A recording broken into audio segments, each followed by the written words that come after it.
Welcome to Introduction to Computers and Digital Literacy full course. This course is purely for beginners to computers, students, adults, and anyone new to computers.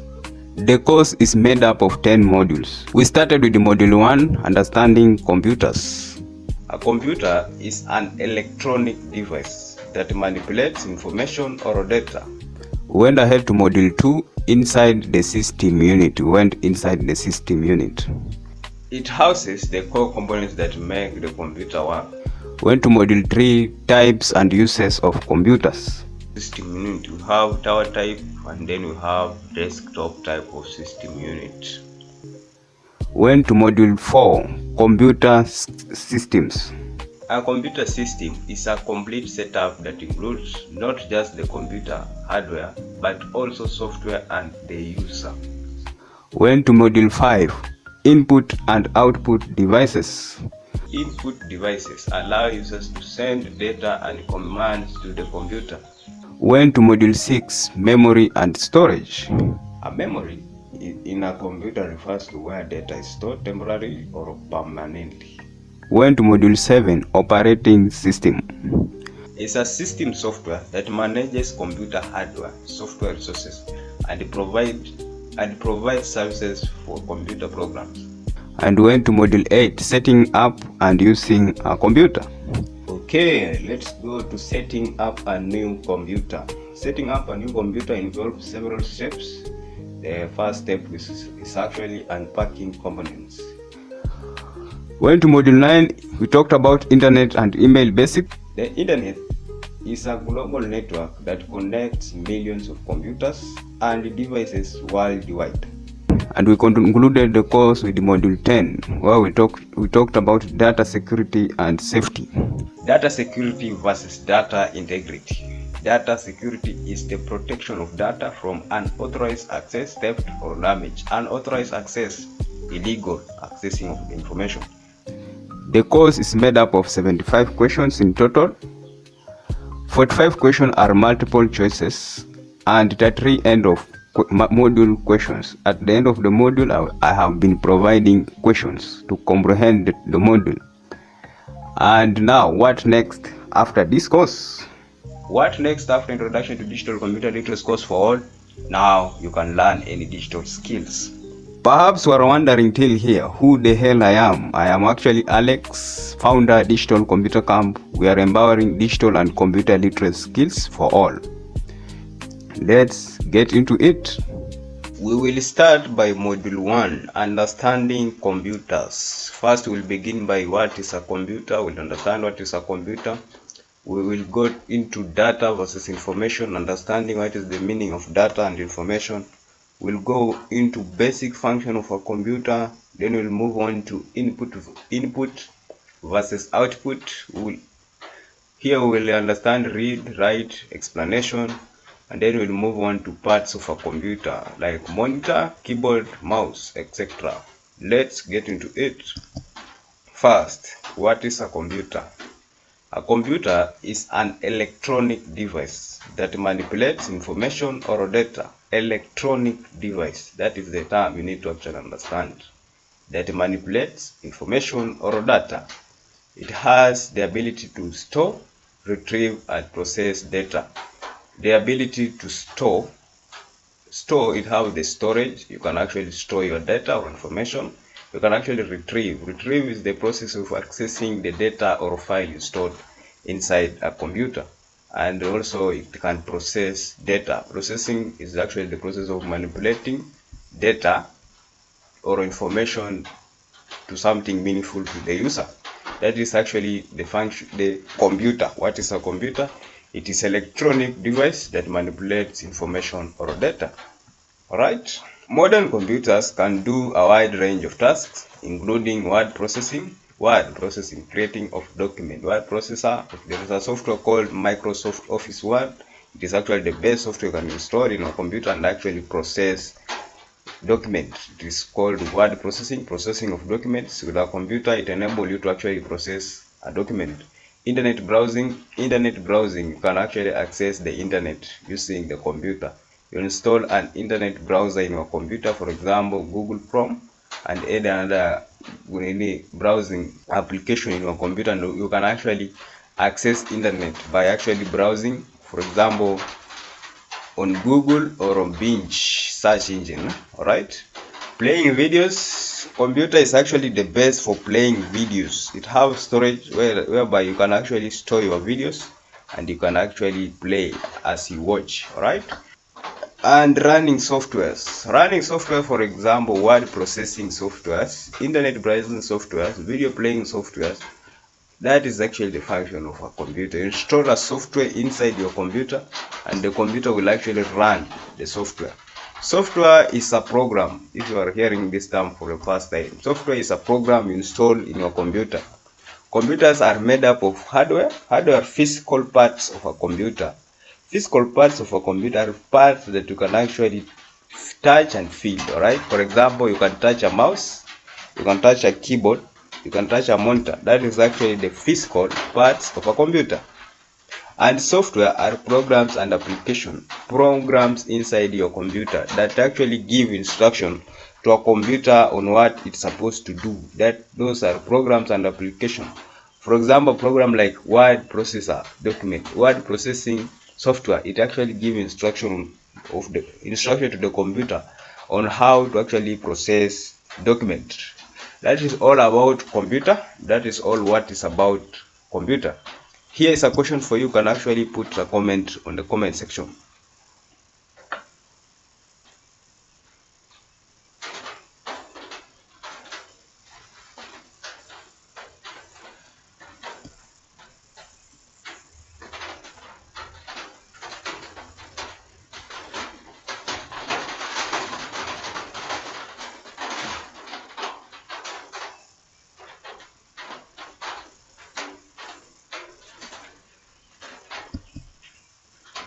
Welcome back to the next lesson. In this lesson, we'll understand data versus information. Data is raw and processed facts such as numbers or text. Information is what you get after processing data. It is meaningful and useful. For example, numbers like 98, 87, 76 are data. When we say the student scores are 98, 87, and 76, that becomes information. Data is raw and processed facts such as numbers or text. Data is unprocessed data. Data is unprocessed information. It don't have meaningful to the user. And information, it is what you get after processing data. It is meaningful and useful to the user. The user is somebody using the computer. That is the user. For example, numbers like 98, 87, 76. If somebody just tell you 98, 87, 76, you don't know the meaning behind these numbers. Like when somebody just tell you the student scores are 98, 87, and 76. Now, this is something, information that you can actually comprehend or understand. Now, data is meaningful and useful to the user. I have told you, user is somebody using the computer. All right, that is actually the difference between data versus information. Here is a question for you. You can actually answer the question in the comment section. Pause the video, take a look, or take a screenshot for you.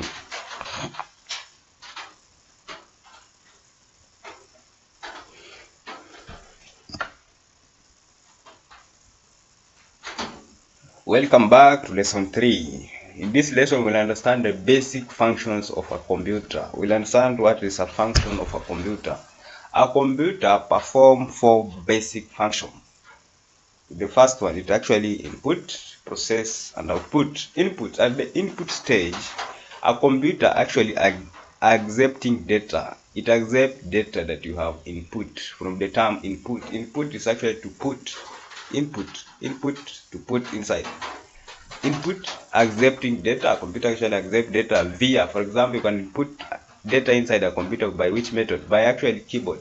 Keyboard, you can type a number or a letter. That is actually inputting. Or a mouse. A mouse can click. Clicking is actually executing something. That is actually inputting on the computer. You don't have processing, working on the data via the CPU. If you have input the information, for example, if you are calculating a mathematics function. For example, you can say 2 plus 2. That is actually you have input 2 plus 2. You can input via keyboard. Then the computer now processes it. It processes it via the CPU. CPU is the central processing unit of a computer. It is actually referred to as a brain of the computer. That one we'll cover it later. Don't worry about it. Now, a computer is working on the data that is actually processing. Next, storage. It is actually saving data temporarily or permanently. Storage. A computer have a storage. The storage temporarily it actually stores while it is processing. It is not stored permanently. You can access it later. It actually just stores temporarily while it is processing. Temporarily you can store using a RAM, random access memory. We'll talk about it later. Don't worry about it. And also permanently, this one it is actually stored inside a hard disk or SSD or a flash disk. Those are permanent storage devices. We'll talk about it later. Don't worry. Storage actually is just saving data. That is the main idea you need to understand. Output is actually the process of producing results, for example, on a monitor or a printer. Monitor is actually an output device. It outputs, for example, the text for you as the user using the computer to actually see what is happening inside the computer. That is actually a monitor. Or a printer. Printer is actually used to print hard output. You can print a document, and that document is actually an output from the processed or from the process function you actually executed, or processed data you actually inputted inside a computer to be processed. All right, are we together till there, or am I speaking Greek? You can actually support the channel by liking the video, subscribing to the channel, and actually you can share the video to your friends. That's actually the only way you can actually support the channel. All right, here is a question for you. You can actually put your answer on the comment section. Let's make the comment section actually a discussing zone. Put your answer, ask a question, and we'll be moving on very smoothly. Welcome to lesson number 4. In this lesson, we will actually understand input versus output. Input versus output. And we will also understand the term read and write explanation. I will explain it for you. Input devices are used to give data to the computer. For example, a keyboard or a mouse, those are input devices. You give data to the computer. Data, don't have meaning to the user. Output devices show results from the computer. For example, a monitor or a printer, it outputs information from the computer to the user. The term read and write are also used. The computer reads from input or storage and writes to the output or storage. Here on write, actually writing, the term read and write are also used. The computer reads from input or storage and writes to the output or storage. Reads from input or storage. If you input data via keyboard, the computer will read that data. Alright, the computer will read that data, and it actually from the input device or your input, for example, a keyboard or a mouse or a storage. For example, if you have stored something on a storage, the computer will actually read. Reading is actually the process of retrieving data stored in a computer. And writes to the output and storage. Writes is actually to copy or retrieve that information you stored and actually copying it to the output device or a storage for it to actually get to use. It writes to the output. For example, it can print, that is actually writing, or it can display on the monitor, that is actually writing. Or if you are browsing on the internet, if the website display information from that website, it is actually writing to your screen via your web browser. That is actually writing, right? Now, here is a question for you. You can actually answer in the comment section. I'm glad to actually see your answers, you guys. Right? Thank you. And actually, you can support the channel by actually liking the videos, subscribing to the channel, and actually putting your comment in the comment section, and also sharing the video. That is the only way you can actually support the channel. This course is absolutely free of charge, no penny paid. Next, let's move to lesson 5. We are now understanding parts of a computer. The essential parts of a basic computer system include the monitor. The monitor displays information visually. The monitor displays information of what is happening inside the computer. This one is the monitor, right? Or you can call it the screen. Keyboard used for typing and entering commands. This is actually a keyboard. You can type and enter commands using the keyboard in the computer. Next, the system unit contains internal components like CPU, memory. This one is the system unit containing internal components of the computer like the CPU. CPU is central processing unit of the computer. It is inside this system unit. We'll cover it later. Don't worry about the system unit. That is another topic. We'll go deeply about the system unit. There are speakers or headphones, output sound. They are the output devices. Speakers or headphones, they output the sound. And then you have printers, produces hard copies of documents. It prints the document for you. And then here is a question for you. You can actually answer in the comment section, and actually you can support the channel by liking the video, subscribing to the channel, and actually sharing the video to your friends. That's the only way you can support the channel. Recap for the module. Till here we have actually understood a computer is an electronic device that manipulates information or data. We've gone ahead to actually understand data is raw and processed facts such as numbers or text. Information is what you get after processing data. Then we move on to a computer perform basic functions, for example, input, process, storage, output, till there. And then we also understood the input versus output, and then we concluded by parts of a computer like the monitor, keyboard, mouse, etc. That's the recap for the module 1 course. Alright, now here is actually module 1. This one is actually a question that will enable you to comprehend the topic, the module you have finished now. You can take a look, take screenshot, go practice about it, answer, and actually you can join our groups. I will pin it on the description for an assistant where you are stuck. This is actually Alex. Let's continue with module 2.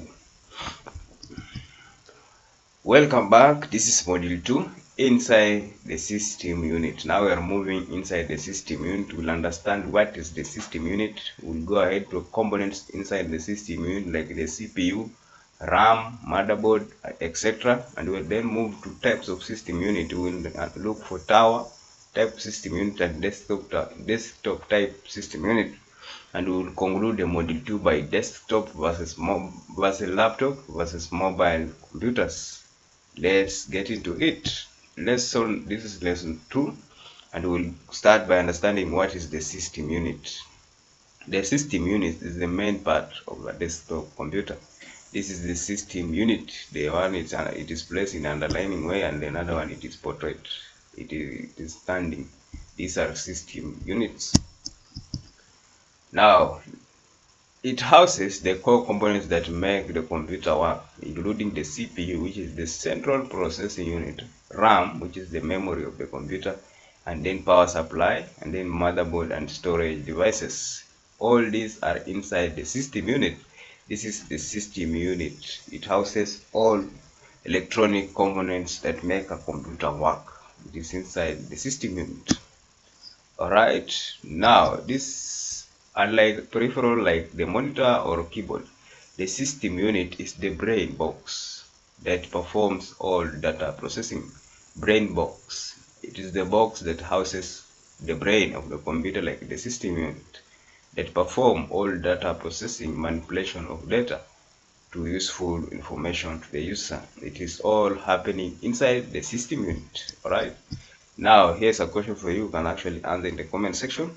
Thank you. If you are continuing with you till here, you can actually support the channel by actually liking, subscribing, and sharing the video.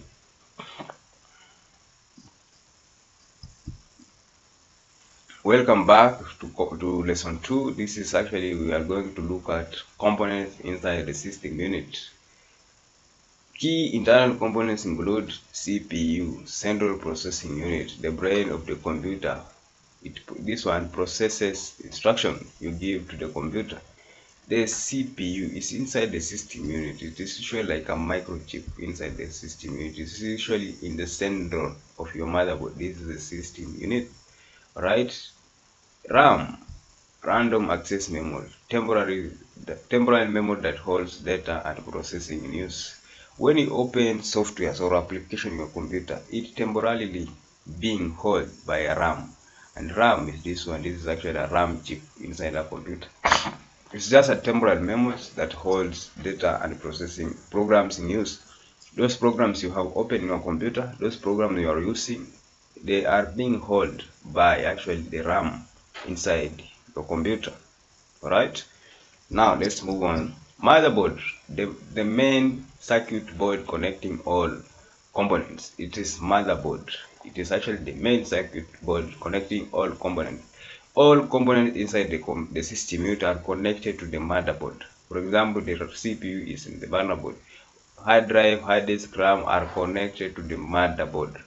Motherboard is actually the main circuit board connecting all components inside the system unit. Then you have power supply unit, PCU. This one is the function is actually distribute electricity to the system. It's actually the function of just distributing electricity to the system in order for electronic components to actually function and you as the user to enable you actually use the computer smoothly and actually very well. That is the power of power supply unit, PCU. Alright, now let's move on to hard drive or SSD. This one is the storage devices for files and software. This one is a hard drive. On the left here, this one is a hard drive. It's actually storage. It stores files in a computer, and this one is a SSD. This one SSD is the modern type of storage, but they perform the same type of storing files inside the computer permanently. Alright, now this is the question for you. You can actually put your comments on the comment section, and you can support the channel by actually liking the video, subscribing, and actually sharing the video to your friend. System unit, we have tower type, and then we have desktop type of system unit. The tower type system unit stand upright like a tower, often used in offices or gaming setups due to expandability. This tower type of system have more slots for expansion, so it is best for gaming setups. This type of computer is very good for gaming because it have more slots for expansion on this tower type system unit. Slots of expansion is the space out behind this system unit there for actually the system unit to actually expand while being used. Alright, and then we have desktop. This one lies flat on a desk with the monitor usually placed on top, suitable for limited space. If you on the room you don't have a big space, consider using the desktop type of computer. The desktop system unit, this one you place a monitor on top of a system unit like this one consumes a lot of space. This one that uses small space because you just place a monitor, a system unit on top, and then a keyboard and a mouse. It does not consume a lot of space. That's actually the difference of a desktop system unit and a tower type system unit. Alright, let's get into the next thing. Here is a question for you. You can actually answer on the comment section, and also you can support the channel by actually liking the video, subscribing to the channel, and also sharing the video to your friends. Next, let's understand the desktop versus laptop versus mobile computer. All these are computers, starting from desktop, laptops, and mobile. Have desktop computers, stationary with separate monitor, keyboard, and system unit. They are stationary computers. They have a monitor placed separately. They have a system unit placed separately, keyboard, mouse separately. Now they are stationary with separate monitors, keyboard, and a system unit. The whole of this is called desktop computer. Don't be confused at desktop system unit and a desktop computer. Desktop computers, it is a combination of both the desktop system unit and a tower type system unit. It's just this one is a desktop computer, but this system unit is a tower type system unit. But the one that the monitor lies on top, that is a tower type system unit. We are talking about the system unit. But in general, this a computer with a separate monitor, a keyboard, a mouse, and a system unit. Separately, it is a desktop computer. And understand that one. Don't be confused between a desktop computer and a desktop system unit. That is a homework. Go and research about it. But that is the correct explanation I have given you. Desktop computers and desktop system unit. No difference about that one. Alright, it's a question you can put in the comment section. What have you understand between a desktop computer and a desktop system unit? Don't be confused. Alright, next we have laptops, portable all-in-one computers with built-in keyboard, screen, and battery. This one is just a portable computer with built-in. Built-in mean it is compacted in one computer. For example, we have built-in monitor, you have built-in keyboard, you have built-in this is a mouse, but it is replaced with touchpad. This is a touchpad. It functions the same way as a mouse. And this one is, for example, we say this is a system unit, but it is just a built-in, all computer built-in. Now, this is a laptop.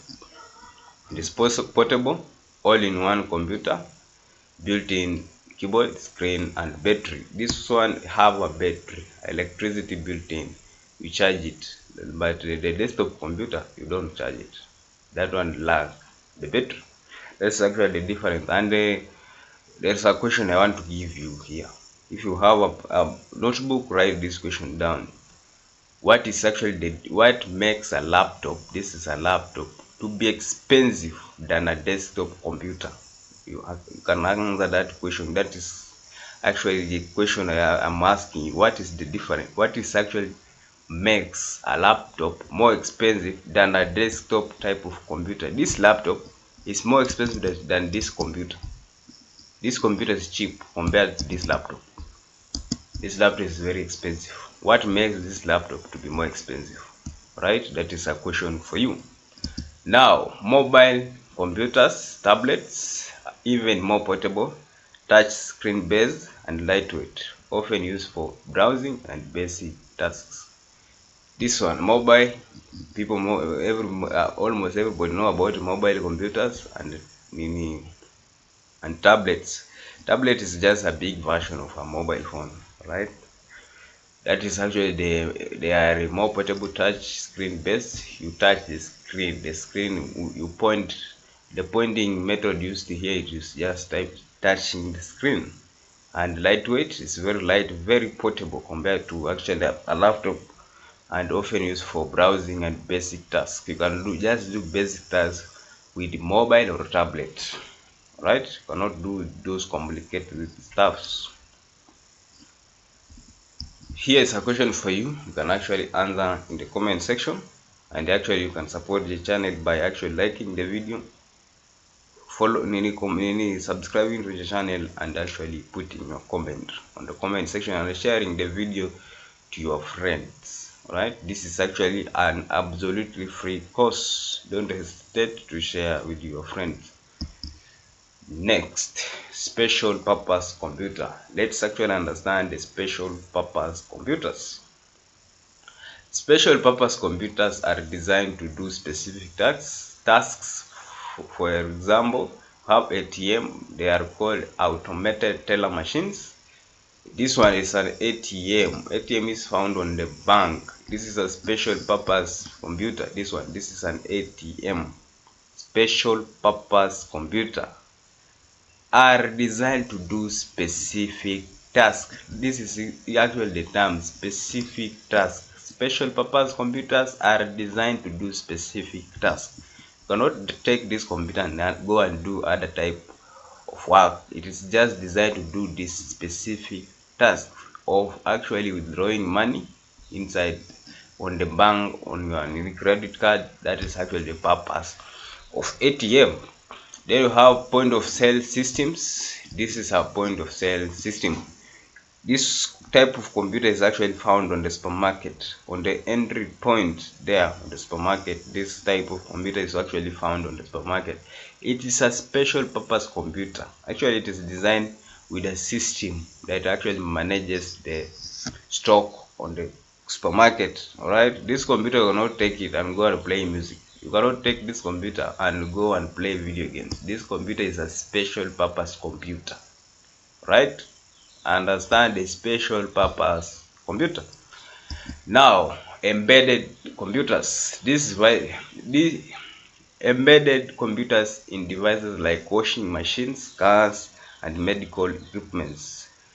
The special computers, they are not general purpose like laptops or desktop computers, but are built for particular functions, specific particular function. That is actually a special purpose computer. Like laptop can, they are general purpose, can play music, play games, create documents, or desktop computers.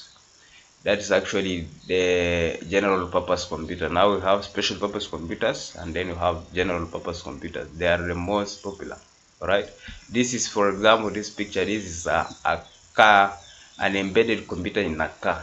All right, we have also embedded computers in washing machine. If you have a washing machine, you have embedded computer there. You have medical equipments, for example CTA, ICU machines. Those are embedded computers on those medical equipments. All right, are we together till there, or you are floating? You can actually put your comment on the comment section. Just tell me, ask a question. Are you floating? Are we together? Since we are on module 2. All right, ask a question. What do you think about the course? Answer the questions I'm providing that enable you actually to comprehend the topic, the module as we go, in order for you to actually understand and move on with me easily. All right, now here is a question for you. You can actually answer on the comment section.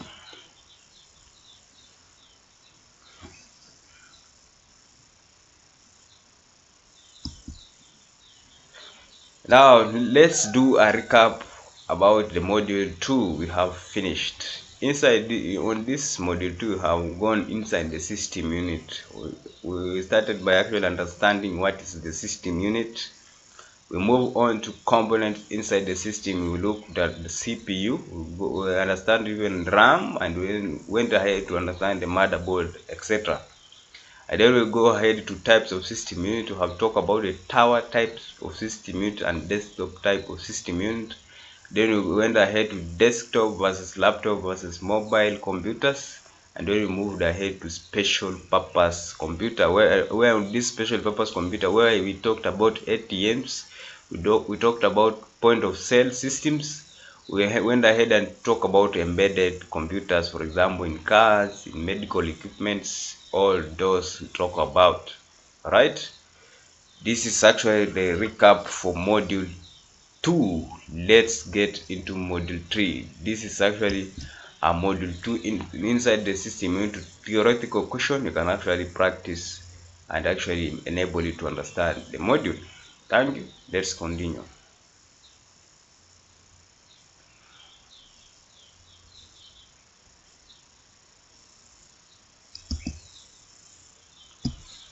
Now next, let's move to module 3. Hope I'm very excited to be moving with you guys till here. If you are watching till here, thank you a lot. Support the channel actually by liking the video. You can actually subscribe, and also you can put comment on the comment section, answer the questions. I will be going through each question you answer, each comment you ask a question. I will be going through all of them. I will be actually dedicating time to look at your questions, at your answers, at your everything that you put on the comment section. and I will be glad to actually see you guys share the video and actually subscribing to the channel. Now we are at module 3. We are now going to actually understand types and uses of computer. We'll start by actual types of computer. We'll understand the supercomputers. We'll go ahead to mainframe computers, mini computers, and then microcomputers. Then we'll go to where computers are used today. We'll start by banking. We'll understand the computers in banking sector, education, how computer is used in education, and we'll also go to transport, how computer is used in transport, etc., and many more. Then we'll go to factors to consider when buying a computer. When you buy a computer, you need to have some factors to consider. You don't just wake up in the morning, you have your money, you go ahead and buy a computer. There are some factors you need to actually consider, and I will show you those factors you need to actually consider when buying a computer. Alright, now let's get into it. Types of computers. Computers are categorized based on power, size, and functions. We'll start by understanding the first type of computer. It is called supercomputers. Extremely fast and powerful. They are mainly used in weather forecasting, scientific research, and complex simulations. These are supercomputers. As shown, these are supercomputers. These supercomputers are very big. They are not like the microcomputers we usually normally use in our daily life. Then we have mainframe computers. They are large computers for handling large scale processing in banks, insurance, and government. These mainframe computers are actually found in bank sector and also in insurance companies and also in government sectors, government offices, to actually process data to those offices.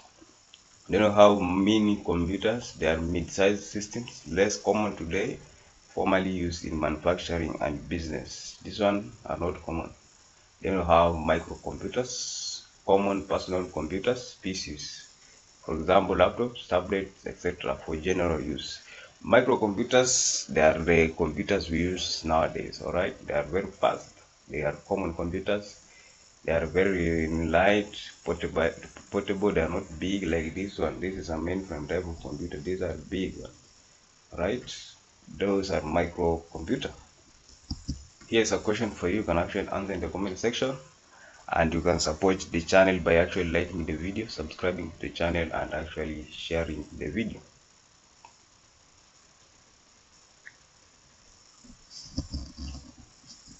Let's understand where computers are used. Where computers are used today. Computers are everywhere. Everywhere nowadays, computers are everywhere. Everywhere computers are used. We start actually by banking. For transaction, ATMs, and records. In banking sector, for example, in a bank, a computer is actually used for transaction, doing transaction of money, right? ATMs, automated teller machine, these are special purpose computers used in banks, right? Then you have records, record keeping. Nowadays, the information is kept in computers. Record keeping in the bank is actually done using a computer. Then you have education, online learning, simulation, teaching aids. Online learning, online platform. Actually, in order for you to actually learn, you need a computer. There's some online learning which require you to actually access the online education by the use of actually the computer. For example, what you are using in order to learn this course, that is actually online learning. Alright. Then we have transport, ticketing system, vehicle tracking, flight systems. Ticketing system. If you want nowadays to book a ticket, for example, for a flight, you just book online using a computer. And those systems are actually made of computer. They are computer systems. They are programs designed to actually function in computers to enable the workflow to be easy on the, for example, on the airport, because they are computerized nowadays. You don't go there, they are not using manual paper, they are computerized. All right. Then vehicle tracking, if you, for example, if you are a company or a circle, you have vehicles, you can track the type of vehicles entering the, for example, the stage, and the one that are existing the stage. Vehicle tracking is actually a system. It can track payment, it can track number of passengers, and track where the vehicle is now. Those are vehicle tracking systems. Then you have flight system. Flight system, the one I told you about, the tickets, is the same as flight system. Flight system is the same as tickets. For example, the flight system, for example, national airports in your countries, they enable that an airport to actually manage the entry of airplanes in the airport and the exit of airplanes in the airports. They give them the schedule, alright? Those systems manage the way the airplane operates on the airport. That is actually a system laid out. Those systems are computerized. Those flight systems, they are secure, computer insecurity, because the airport are very secure. You cannot just enter the way you want, because all the alarm system installed there, there are flight system to protect many things. In transport here, it is a big topic of actually discussing where these computers are used. This is just an application. It is infinite mentioning how the computer is actually used in transport. Then you have healthcare, storing patient records, diagnostics, and equipment control. Records keeping in many offices, for example, in hospital. The system designed there in hospitals actually keeps the record of a patient, all right? Then diagnostics. Those systems have instruction on how the doctors diagnose patients. It provides procedural instructions, and then equipment control. Equipment control, as you can remember when we were talking about special purpose computer, we talked about the embedded computers, for example, in hospital machines. We talk about ICU. I talked about ICU, for example, MRI. Those are machines that are special purpose computers that actually enable for doctors to actually control the machine in order to diagnose or treat a patient. In healthcare, it also an infinite discussion on how computer is actually used. I don't have business and government, communication, and data, storage, and automation. In government, communication, actually communicating, all right? Communicating the way they pass a message, the way they communicate with the workers, that is actually the communication.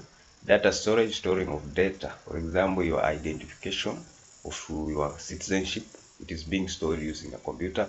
Automation, automating some repetitive tasks, right? Nowadays, some governments have improved nowadays. Some work are now online, automated online. You can actually do as a personal. You are not supposed just to go to offices in order to do some tasks. Just do it online. That is actually automation, right? These are just few lists I have mentioned here about where computers are used. Here also computers are used in home, can actually include that one, and many more. Computers are used in many ways. This is an application question. I cannot list all where computers are used. I have just listed the 5 main areas where the computers are used. There, here is a question for you. You can actually answer in the comment section. And actually, you can support the channel by actually liking the video, subscribing to the channel, and sharing the video to a friend. Share the video to a friend. Right. Next, let's understand factors to consider when buying a computer. When buying a computer, there are some factors you need to actually consider before buying a computer. When you buy a computer, consider purpose. Is the computer used for gaming, office work, education, design, etc.? If you want to decide to buy a computer, the first thing you need actually to consider is actually purpose. Before buying any computer, you need to know, is this computer am I going to use for gaming, playing games? Is this computer am I going to use it in office? Is this computer am I going to use in education? Is this computer am I going to use in many ways? Alright? Decide the purpose. Now, the second thing you need actually to consider, it is actually the processor speed. Speed is very important. You can buy a computer that it takes 30 minutes to actually open. Consider actually the speed. Speed is very important. Faster CPU handle tasks more quickly. Consider actually the speed of the computer. Then you have RAM size. More memory means better multitasking. RAM, random access memory. We talked about RAM in brief. This is actually the memory that temporarily stores files while working. For example, if you open programs in a computer, they are open in a RAM, right?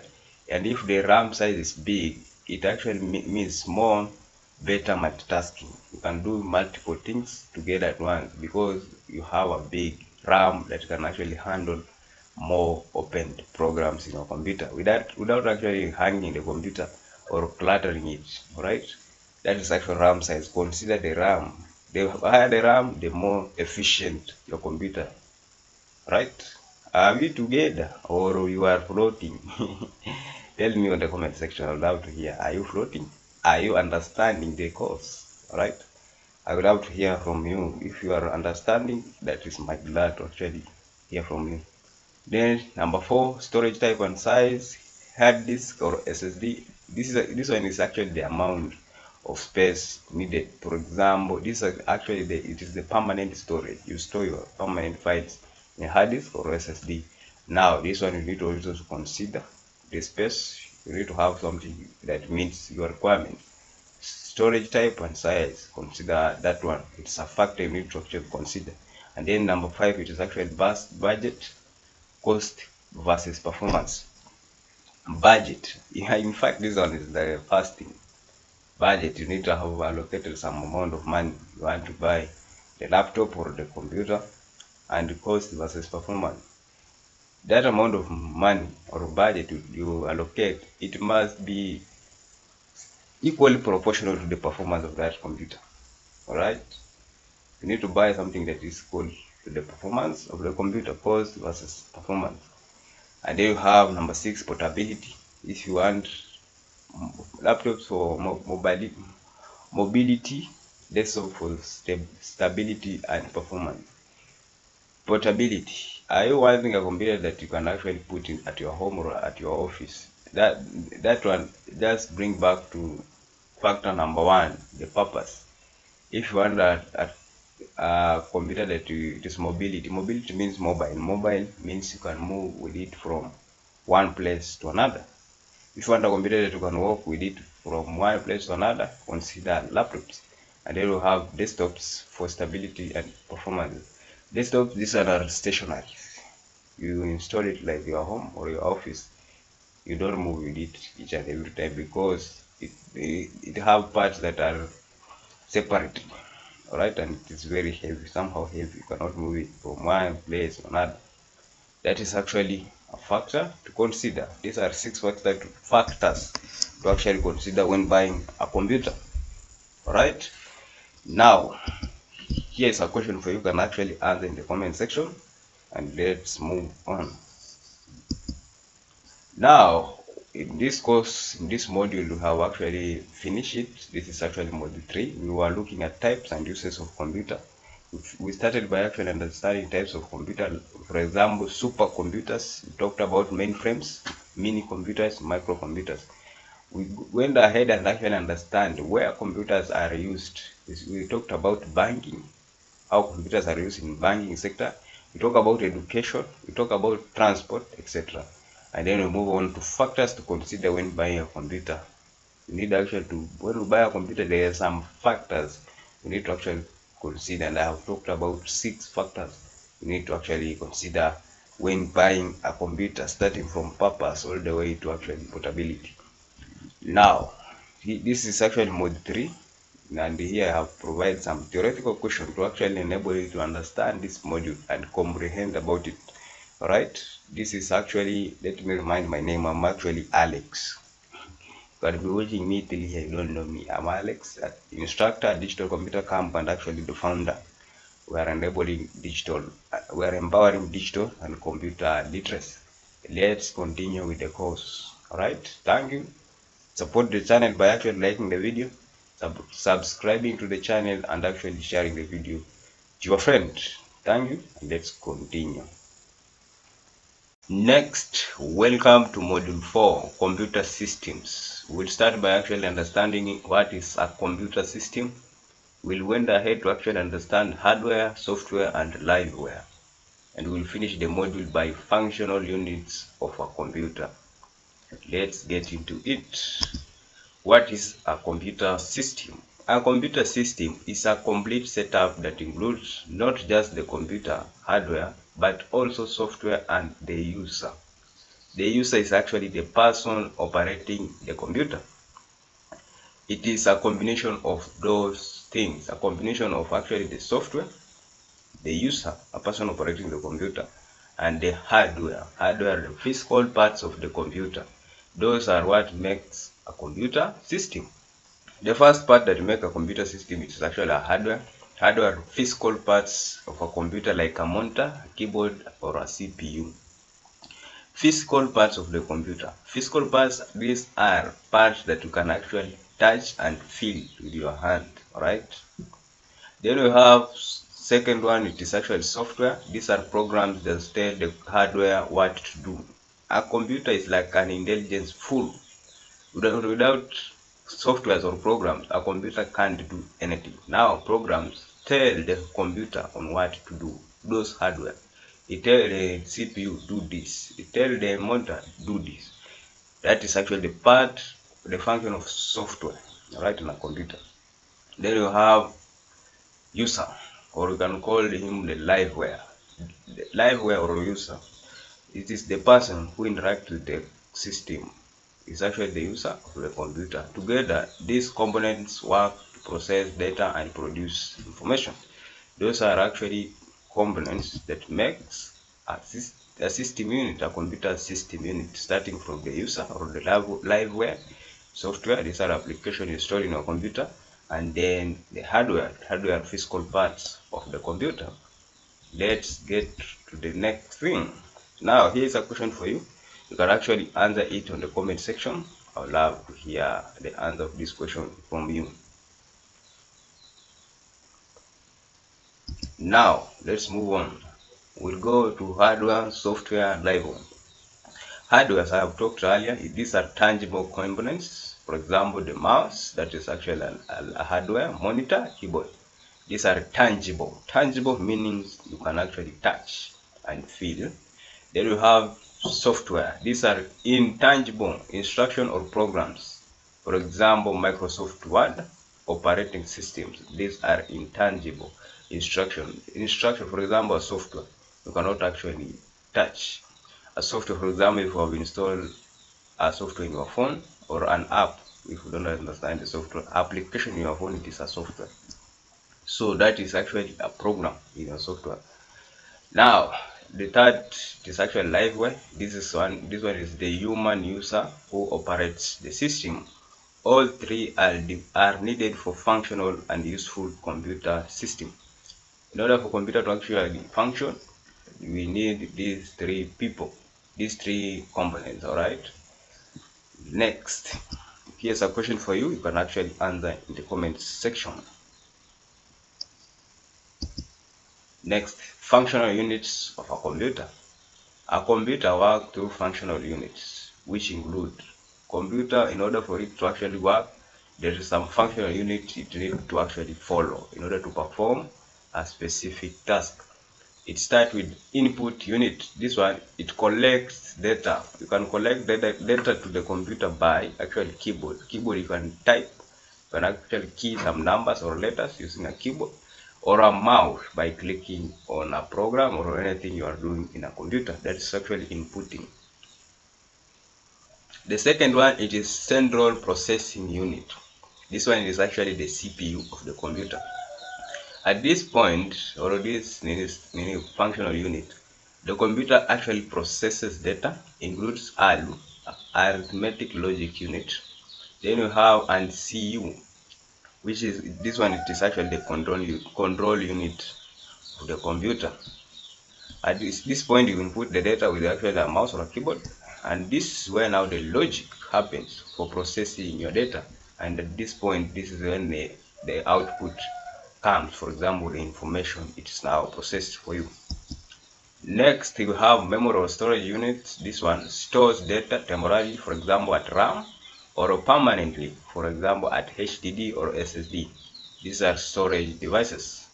Next, we have output unit. This one displays result. For example, a monitor or a printer. Monitor you can see, a printer you can print the hard copy of the information. These units work together to perform computing tasks efficiently. Alright, thank you. If you are following the course still here, you are actually a good student. Congratulations. We are actually meeting the half of the course. Thank you for actually sticking around with me till here. This is actually Alex. Let's continue. Here's a question for you. You can actually answer in the comment section. I would love to hear your answer, and I will be dedicating some time to go through your comments on the comment section. So consider actually putting a comment on the comment section. And also let's have a recap of the module 4 we have completed. In this module 4 we were talking about computer systems. We started by actually understanding what is a computer system. We went ahead to actually understanding hardware, software, and then liveware. And we finished by functional units of a computer, where we talked about the input, CPU, and also we talked about the storage and the output.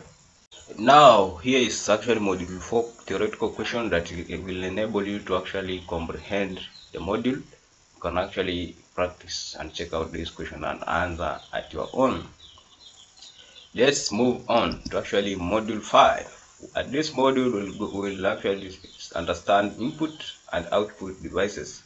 We will actually begin by input devices like keyboard, mouse, scanner, etc. We'll move on to output devices like monitors, printer, speakers, and also we'll talk about types of printers and their uses, and then we'll go to touch, voice, and image input devices.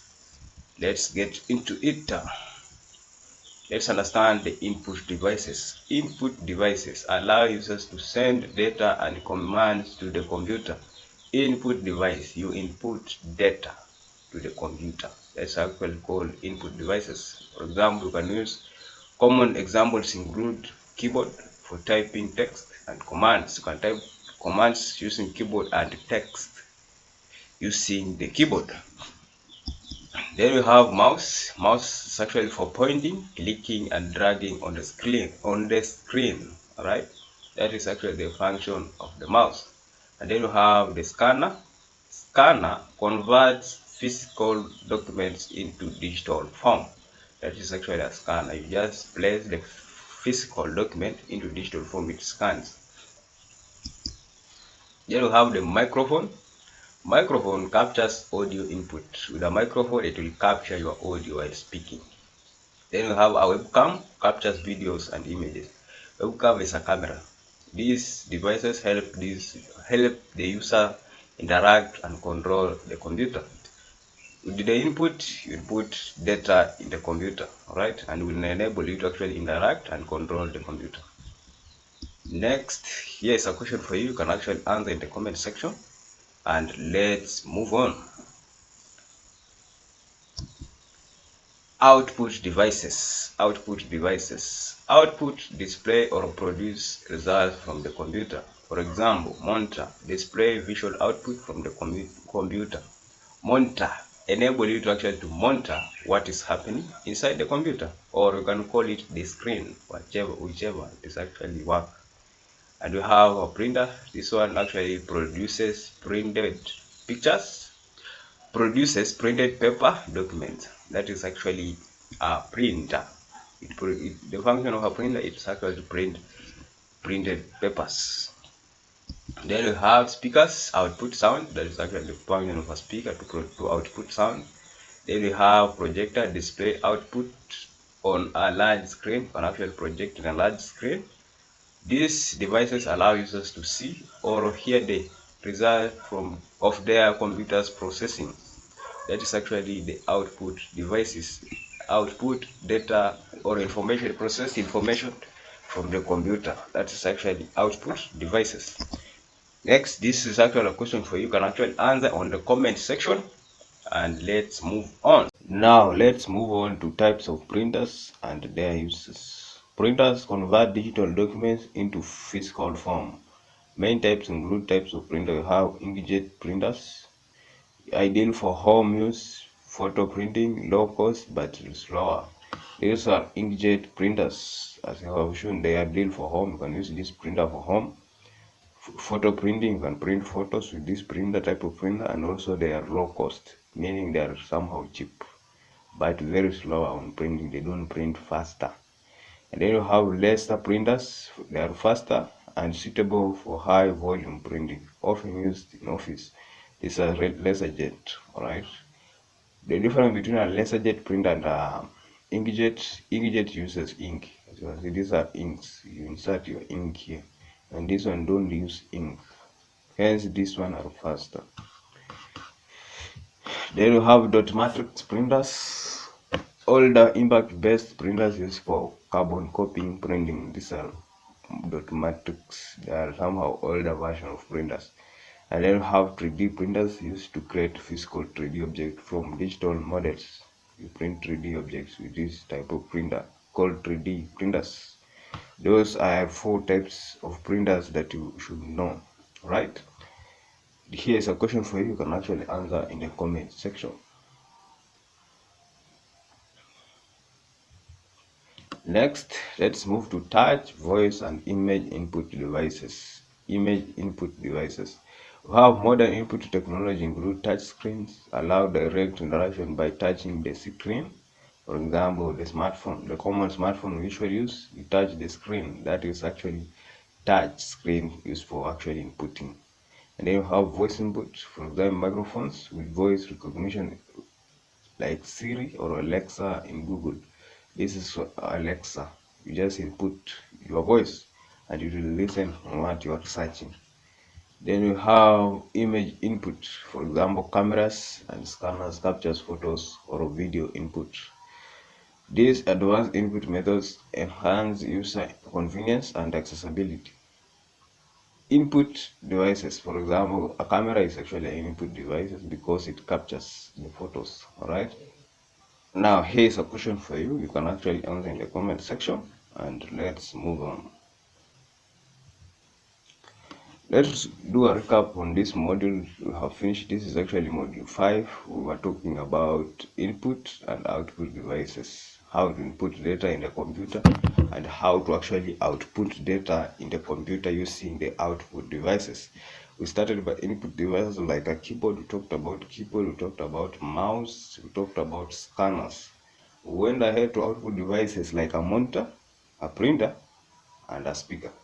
And also talk about types of printers and their uses. I talk about inkjet, dot matrix, and all those computers, all those printers. And we conclude the module by actually talking about touch, voice, and image input devices.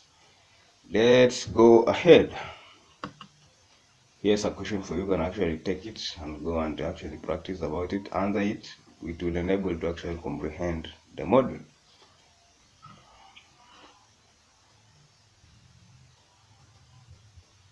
Welcome back. This is actually module 6. We are talking about memory and storage. Memory and storage of the computer.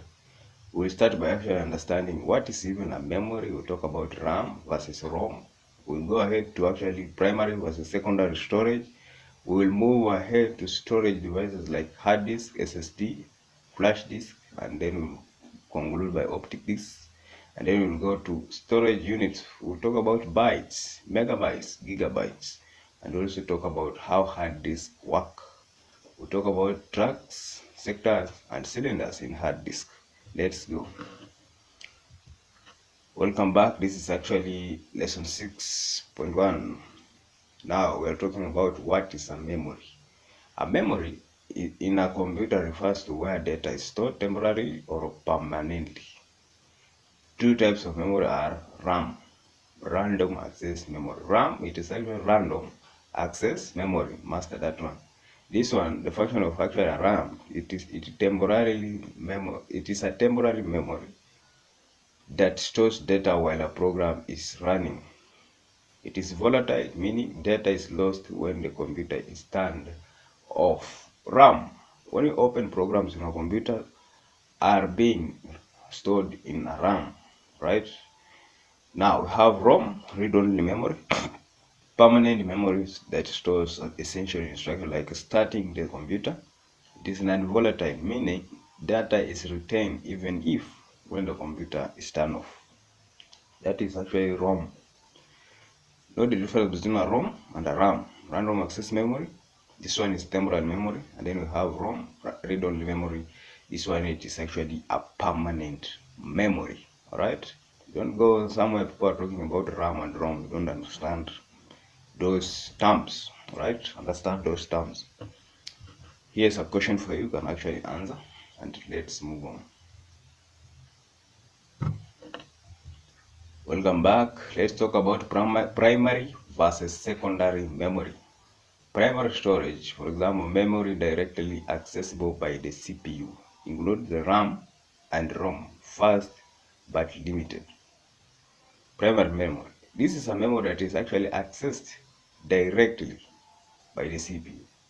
CPU is actually the central processing unit of a computer.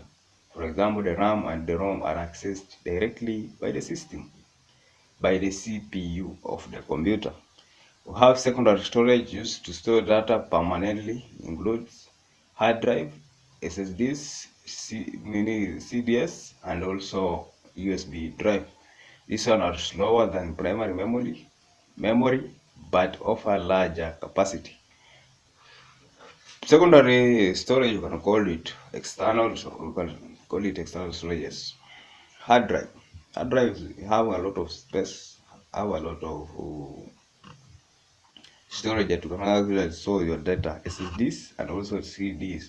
CDs you actually input USB drive, you can plug it right on the system unit of the computer. But the problem with secondary storage, they are slower than the primary memory, but offer larger capacity. Alright. Here I have a question for you. What is actually the difference between a secondary storage and a ROM? Random read-only memory. ROM and secondary storage are usually confusing. Now I have that question. Go and do your research. What is the difference between a secondary storage and a ROM? This ROM. Alright. Here's a question for you can actually answer.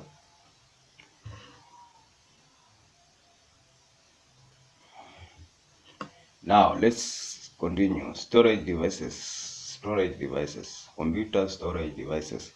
Common storage devices include in the computer have hard disk, HDD. If you hear someone talking about HDD, don't get wondered because you have knowledge about HDD.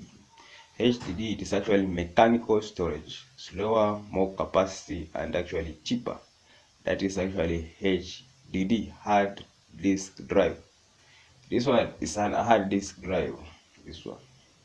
We have SSD, solid state drive.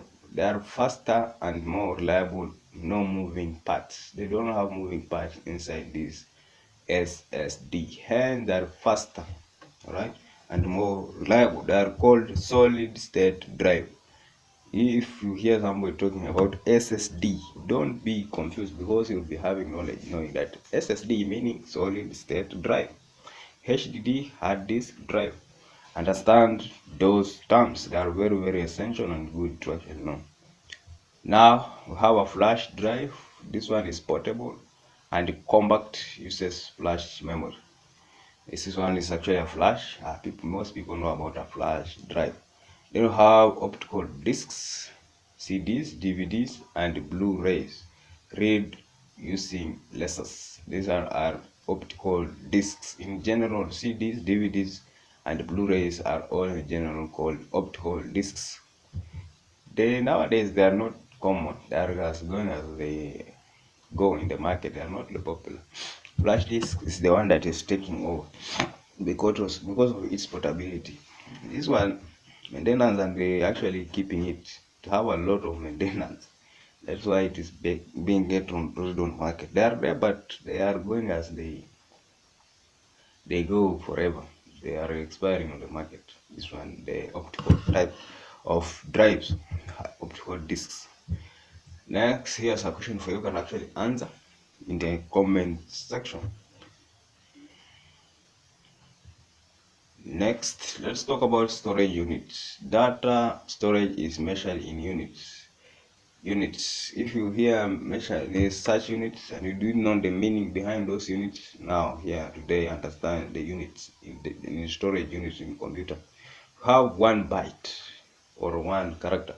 1 byte or 1 character. For example, this letter D in the word data, this one is a byte, right? It's a 1 character.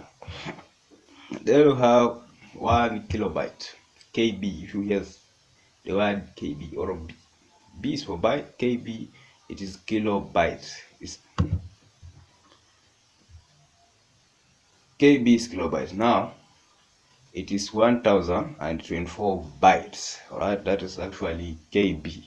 1024 bytes. That is 1 KB. Meaning, if you have such letters till 1000, that is 1 KB. Then we have 1 megabyte MB. It is 1024 kilobytes. This 1024 kilobytes. Then we have 1 gigabyte. If you hear someone talking about GB, that is gigabyte. It is 1024 megabytes. Then you have 1 terabyte TB.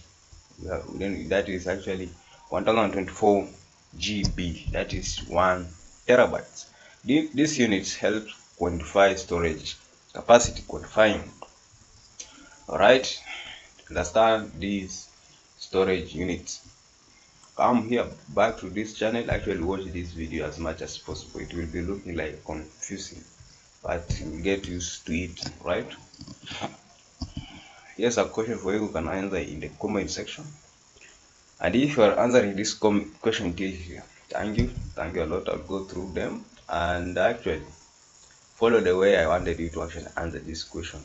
As you can see, this one I have mentioned, this is now question number 4. Which storage unit is the largest now? And I have provided ABCD, and I have told you comment in form of comment 24 dot answer. You need to type 24 dot answer. For example, you can type 24.b, 24.c, 24.d, 24.d. That's the way you answer those questions. And if you are answering that one like that, congratulations, you are a good student and you know how to actually follow instruction. Instruction following is very, very important in today's life. Alright, let's move on.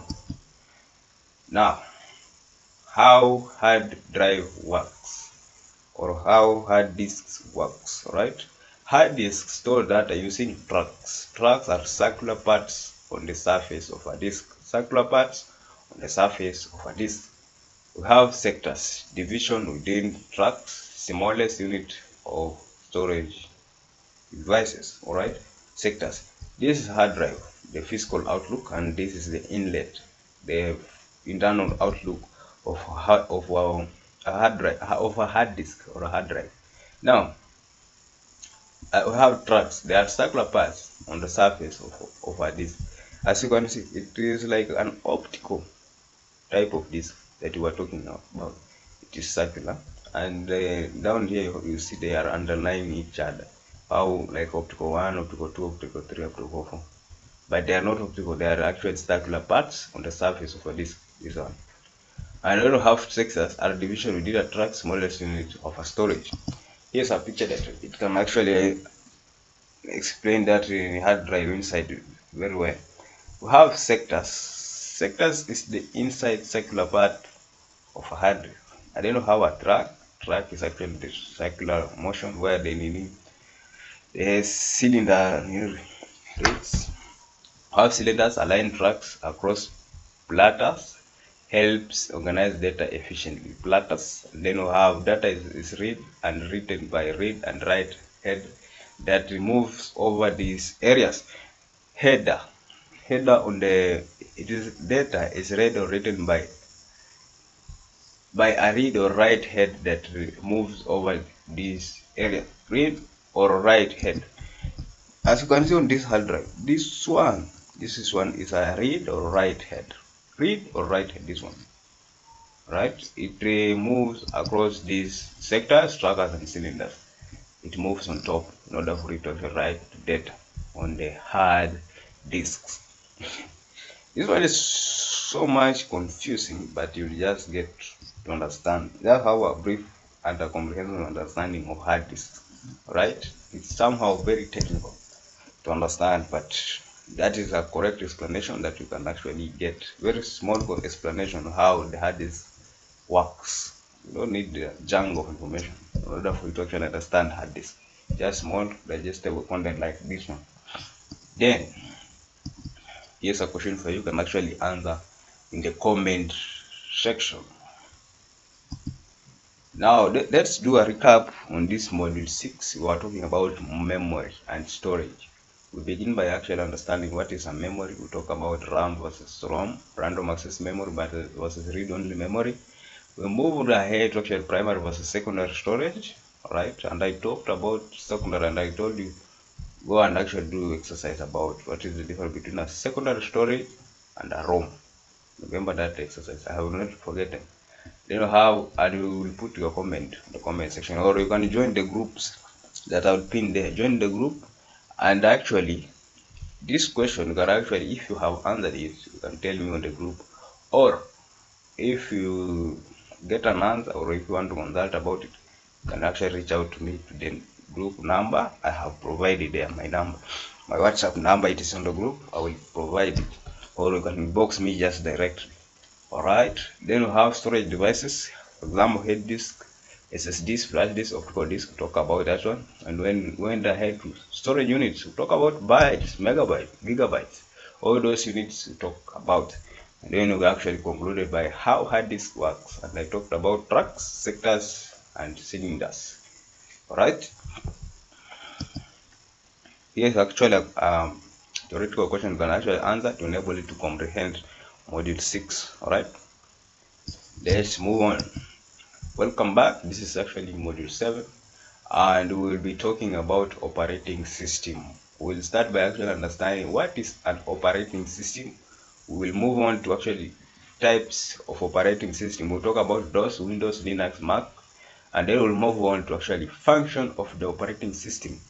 And also we'll talk about GUI versus command line interface. GUI, it is graphical user interface, and then we'll go ahead to booting a computer, cold versus warm booting. That is actually, it will conclude the module number 7, cold booting and actually warm booting. Now let's start.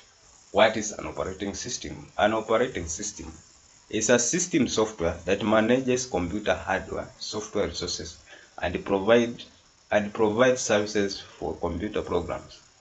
It acts like a bridge between the user and the hardware. Without an OS, a computer cannot function. For example, include Windows, Mac OS, Linux, and Android. Without an OS, a computer cannot function. OS is actually operating system of the computer. It is a software that manages the hardware and the software resources. Manages the hardware physical parts of a computer. I have talked earlier about it. And software resources. Softwares are programs you have installed in your computer.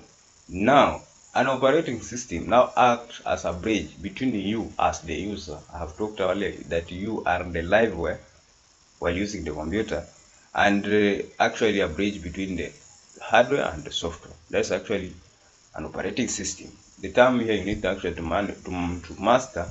It is a system software that manages computer hardware and software resources and provides services for computer program.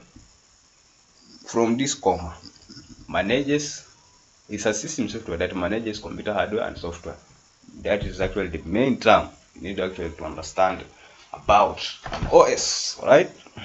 It will look the first time very confusing, but come back to the channel, watch these videos many times in order for you to actually understand it. All right, now here's a question for you. You can actually answer it on the comment section, and you can support the channel by actually liking the video, subscribing to the channel, and actually putting your comment on the comment section by answering this question or ask any question. Let's make the comment section be a conversation space for us to actually understand computer.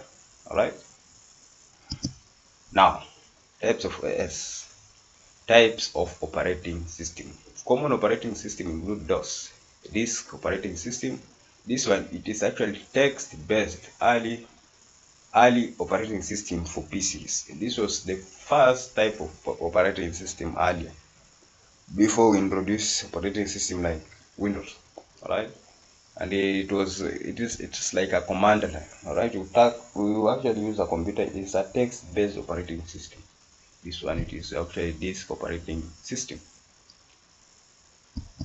And we have Windows. It is a graphical operating system for Microsoft widely used. How many people have ever seen this type of OS? Windows. The window like this one. This one is actually a graphical operating system for Microsoft widely used. Graphical meaning it has some graphics to actually guide you as the user in order for you to actually navigate the operating system. We have Linux, open source and flexible, used in servers and tech communities. That is Linux. Our Mac OS operating system for Mac computers. Each has unique features, user interface, and compatibility levels. For this one, it is Mac OS. Mac OS, you can see this in the taskbar. And this one, it is actually Linux operating system, which is an open source and flexible, used in servers and tech communities. People in actually open source software prefer Linux operating system. Alright, those are actually the four types of operating system, and we can actually include the mobile operating system like iOS for iPhones and also Android. Also, those are operating system. Don't be scared and wonder. Those are operating system. Then, here's actually a question for you. You can actually answer in the comment section. Now, function of the operating system. Here are the key function of an operating system. And I have talked earlier about operating system is a bridge between the hardware and the software. It manages the hardware and software. So the first function is actually memory management, allocates memory to programs. That is the first function of operating system.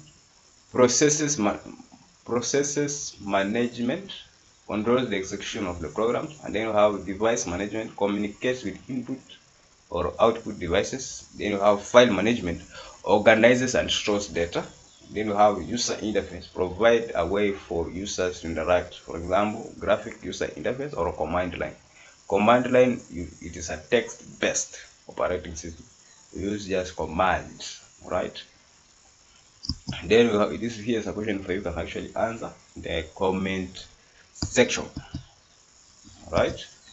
You can actually answer in the comment section. I'll be more than glad to hear or to see you guys. You're answering the question, meaning you're comprehending the topic while building the knowledge about the basic understanding of computers, right? Thank you, and actually support the channel by actually liking the video, subscribing, and putting your comment on the comment section. Thank you, and actually follow for more. Next, let's talk about GUI versus command line interface. GUI. It is actually graphical user interface, that is GUI. It is user friendly, uses Windows icons and buttons. For example, Windows and Mac OS operating systems. GUI, graphical user interface, meaning this is a type of operating system that the user interact the interface of the computer. For example, Windows. With Windows, you get to interact with the icons, and they will get to interact with the windows of open program in a computer. Meaning you don't use the computer with the text. Then you use actually the graphical user interface. Then we have command line interface. This one, it is a text-based interface where users type commands. For example, DOS operating system. And then we have Linux terminal. These are actually text-based operating system, text-based interface where you actually get to type commands. For example, in terminals and command line in Windows, right? Then you have GUIs are more intuitive for beginners, while command lines offer more control for advanced users. GUI for beginners is actually very hectic and very scary because you need to know how to write commands. And command line is actually for tech gurus. Tech gurus, they mostly use GUIs for sophisticated or advanced user control of the computer.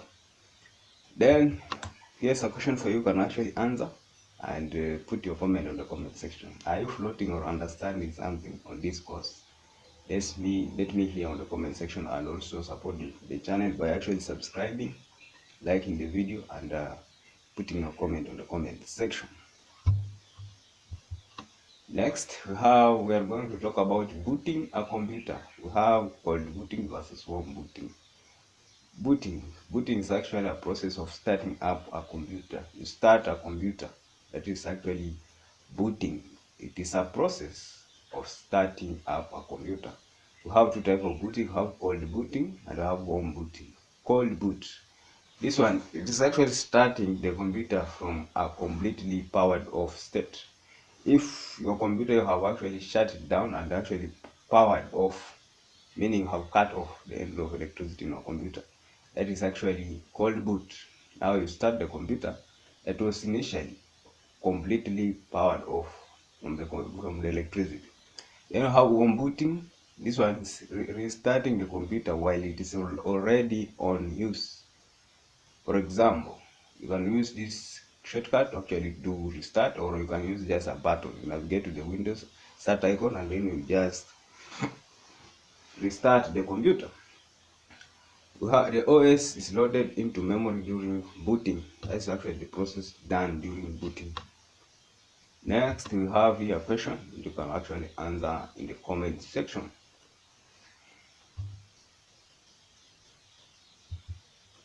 Let's do a recap for this module 7 we were talking about. Module 7 we were talking about operating system. We actually begin by actually understanding what is an operating system, which is a system software that manages the hardware and the software and act as a bridge between the user and the computer.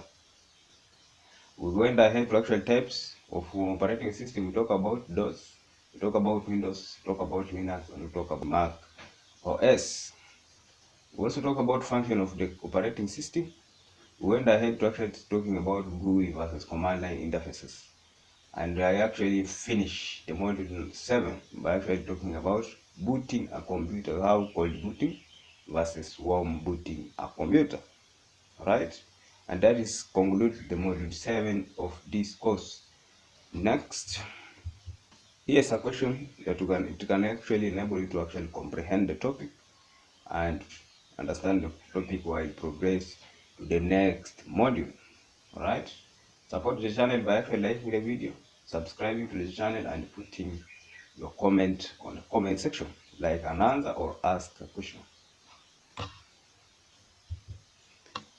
Now, in this module, we will be talking about setting up and using a computer.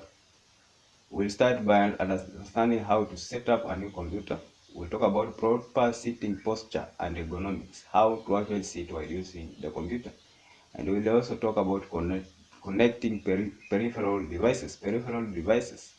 And we'll also talk about shutting down and restarting a computer system safely. Those are the things we'll be covering on this module 8 about setting up and using a computer. Next.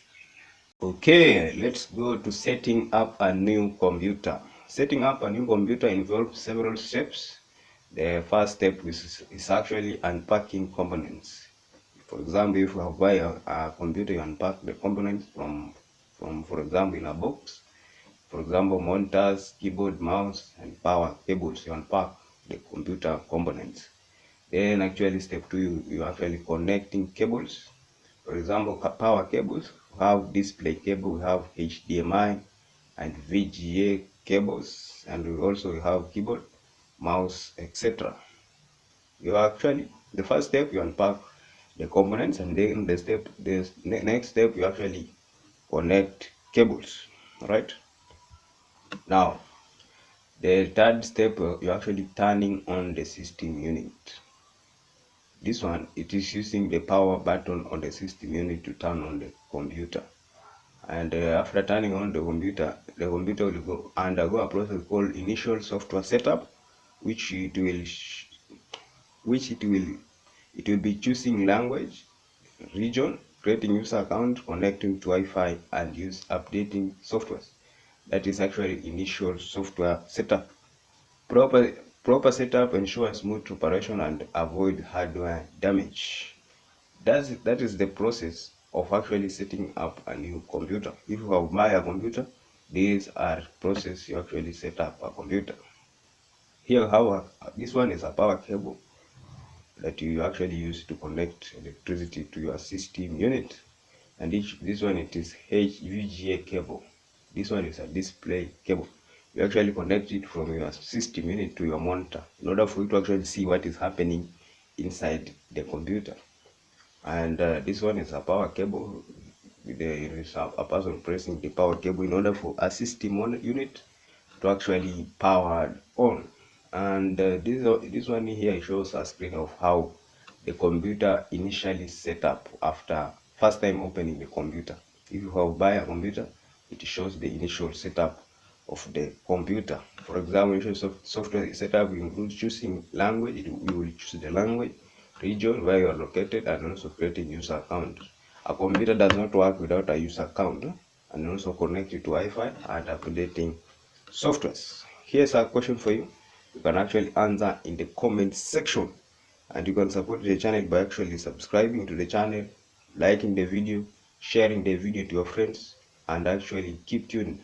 Right? Next, let's talk about sitting posture and ergonomics. Sitting posture, proper sitting posture. This one, it is for your health. It is important to actually know this one. Ergonomics ensure comfort and safety while using a computer. Best practices include chair height. Consider the chair height. Feet flat on the ground, knees at 90 degrees, and that is the way chair. As you can see, this chair. Feet on the ground, and then knees at 90 degrees. This knees at the knees, it's supposed to be 90 degrees, and also feet flat on the ground like that one. Chair height, the height of the chair should be correct, not like this one. You see this guy is 90 degrees, this one is like around the 60%, 60 degrees. That means it's not 90 degrees. And also monitor level at or slightly below your eye level, at or slightly below your eye level. As you can see, at or below at your eye level, you see the eye, right? That is the thing. Consider that one. While the sitting posture of your computer, if you set up your room for computer, consider that one. And also keyboard or mouse position. Arms at 90 degrees, wrists straight. Arms at 90 degrees. Your arms, do you see? Your arms here should be at 90 degrees, and the wrist straight. Your wrist should be straight. And then breaks, regular short breaks to prevent fatigue and eye strain. Proper posture prevent repetitive strain injuries and boost productivity. This one I want to talk for people, designers and developers. Developers, they don't take break. Take break. If you're a freelancer, you're hacking from home, or if you're a designer, designing things on the computer, take breaks. Have regular breaks. Don't work from morning to evening just in a computer. And also place your computer very well. Don't bend. For example, this one, you see this backside of this guy, you'll be bending your head, and this is very, very dangerous. You will be straight. Consider this one. You see the way this guy is using a computer, that's the way. And also the position of your hands, your legs should be at 90 degrees. It is very, very important for your health, and it's very, very good for you to actually understand this thing as early as possible. Take breaks, right? Don't do work from roughly, you can be working for like 2 hours or 1 hour 30 minutes and take some breaks. 1 hour 30 minutes, take some break like 10 minutes or 20 before you come back and continue. Go and refresh a little bit. Next, here's a question for you. You can actually answer on the comment section, and let's continue.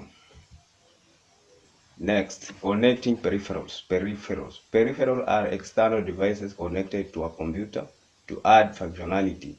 For example, input peripherals. For example, mouse, keyboard, webcam, microphone. These one are peripherals.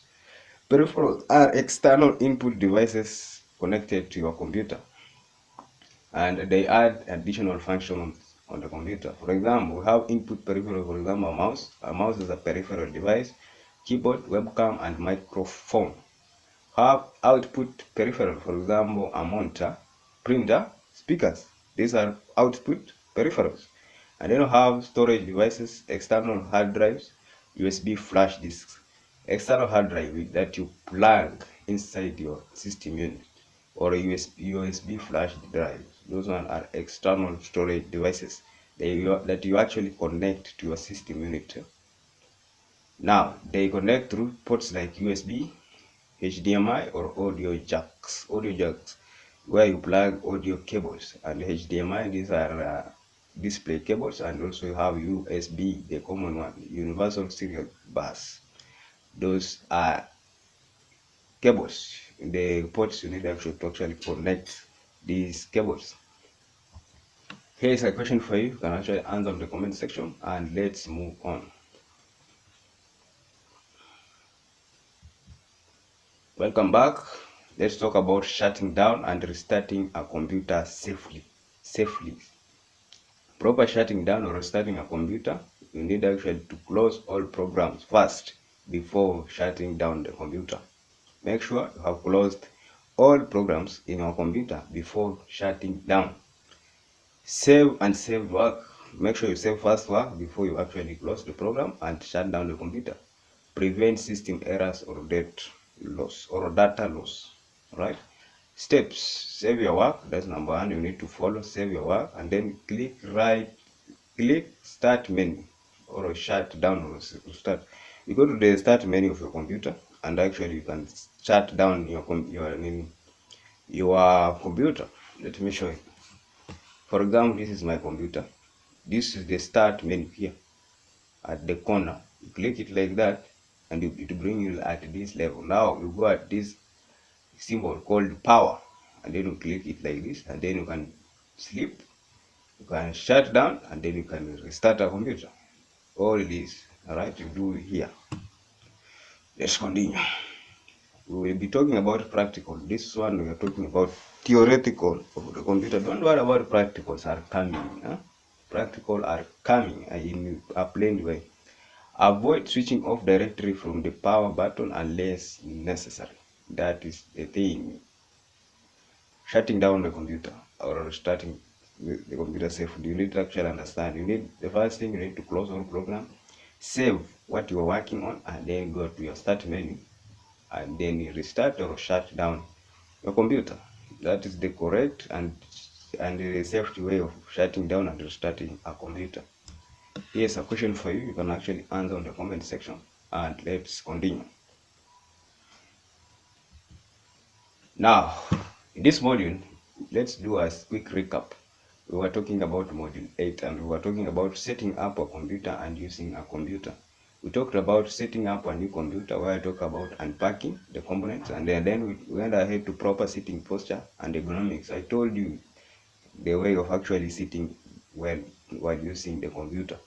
And we went ahead to actually connecting peripherals. Peripherals are external devices connected to your computer. For example, we have input devices, and then we have output devices. And then we are talking about correctly shutting down and restarting a computer safely.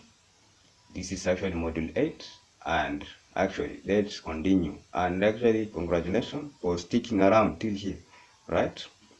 Hope we are building the knowledge about basic understanding of the computer. This one is very, very essential for you to actually enter the world of digital and computer literacy, digital space.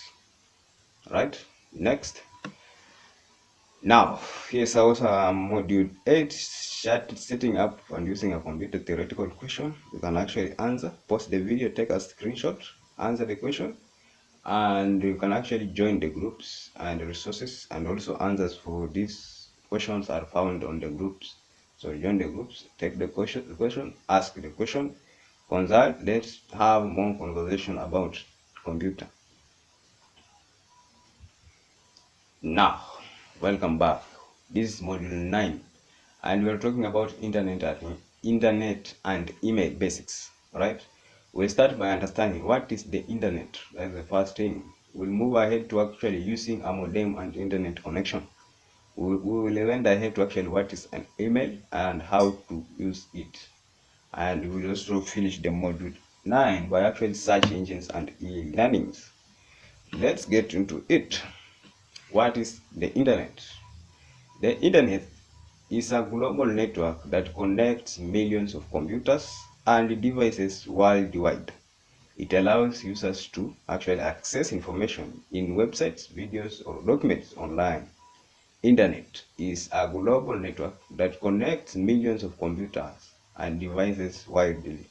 Internet is interconnection of computer globally that connects millions of computer and devices widely. And it enables you actually to access information. The internet, you actually access information through the internet.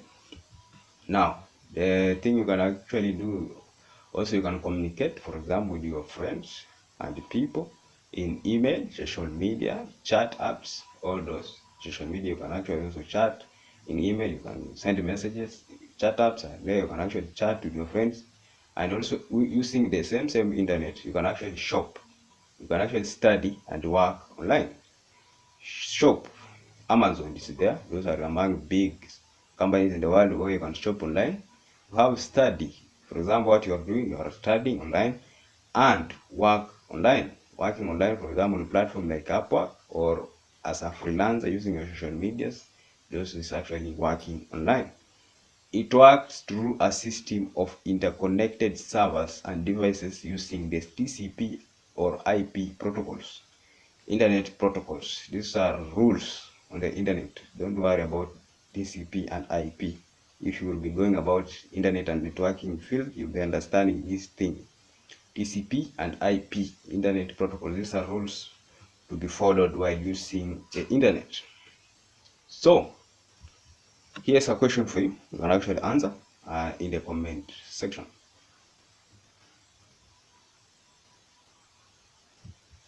Now, how using a modem and internet connection. To connect to the internet, you need a modem. Modem is a device that converts signals from the internet access. That is actually a modem. A modem is a device that converts signals for internet access. For example, this one is a USB modem right here that you can actually input your line for internet service provider, and you can actually plug it in your computer for you to actually use the internet. Nowadays, this one is old version. It is somehow not on the market. It's somehow being rid on the market. Then you have ISP, Internet Service Provider, a company that provides internet service. For example, internet providers in the world are like Google. Google are international internet providers. You have Amazon, somehow. You have Microsoft. Those are internet providers, internet entrepreneurs, right? So in your local country, in order for you to actually access the internet, you actually use a telecommunication company in your country. That company that you usually buy airtime and actually call people and access the internet with your mobile phone. That is actually internet service provider. For example, I'm based in Kenya. Internet service provider in Kenya mostly we use Safaricom. That is our internet service provider. It is a telecommunication company. In your country, that telecommunication company that you go to buy a line, a SIM card, that is internet service provider. They also now only connect from the main internet provider, international internet provider like Google, and they actually now distribute to you locally on your country. Right? It is a system. I don't know. It is a big system. The way that it actually works. It is provided internationally, and it is provided now to you locally using a telecommunication company.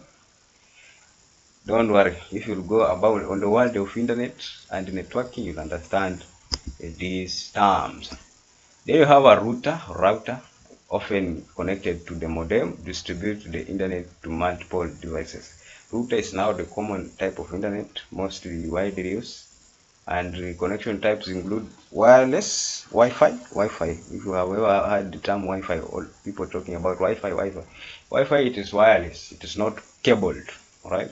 Then you have Ethernet. Ethernet is actually wired, meaning you are cabled. You cable it. And then you have mobile data, for example, via SIM or that name is so hard me to read, man. You read for yourself.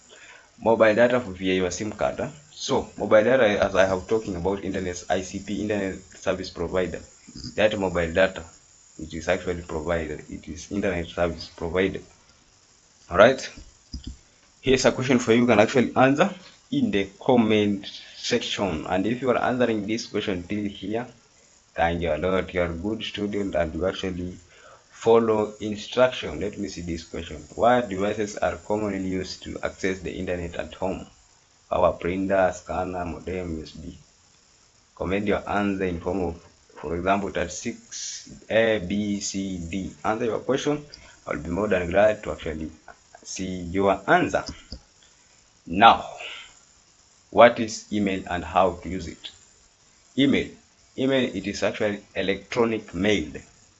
Email is electronic mail. It's a way to send messages over the internet.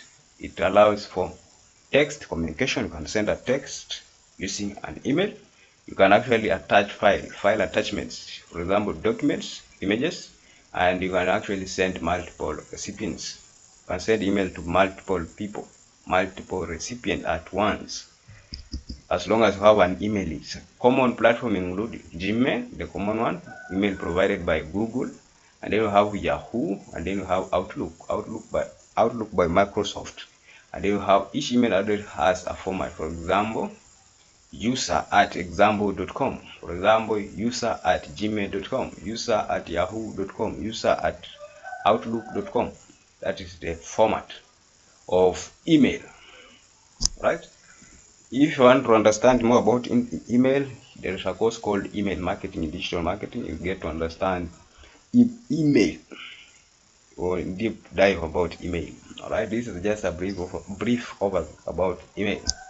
Here's a question for you. You can actually answer in the comment section, and let's continue. Now, let's talk about search engines and e-learning. Search engines, for example, Google, Bing.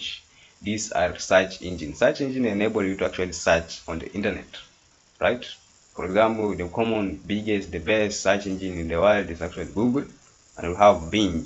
Bing is actually for Microsoft. It's a search engine provided by Microsoft company.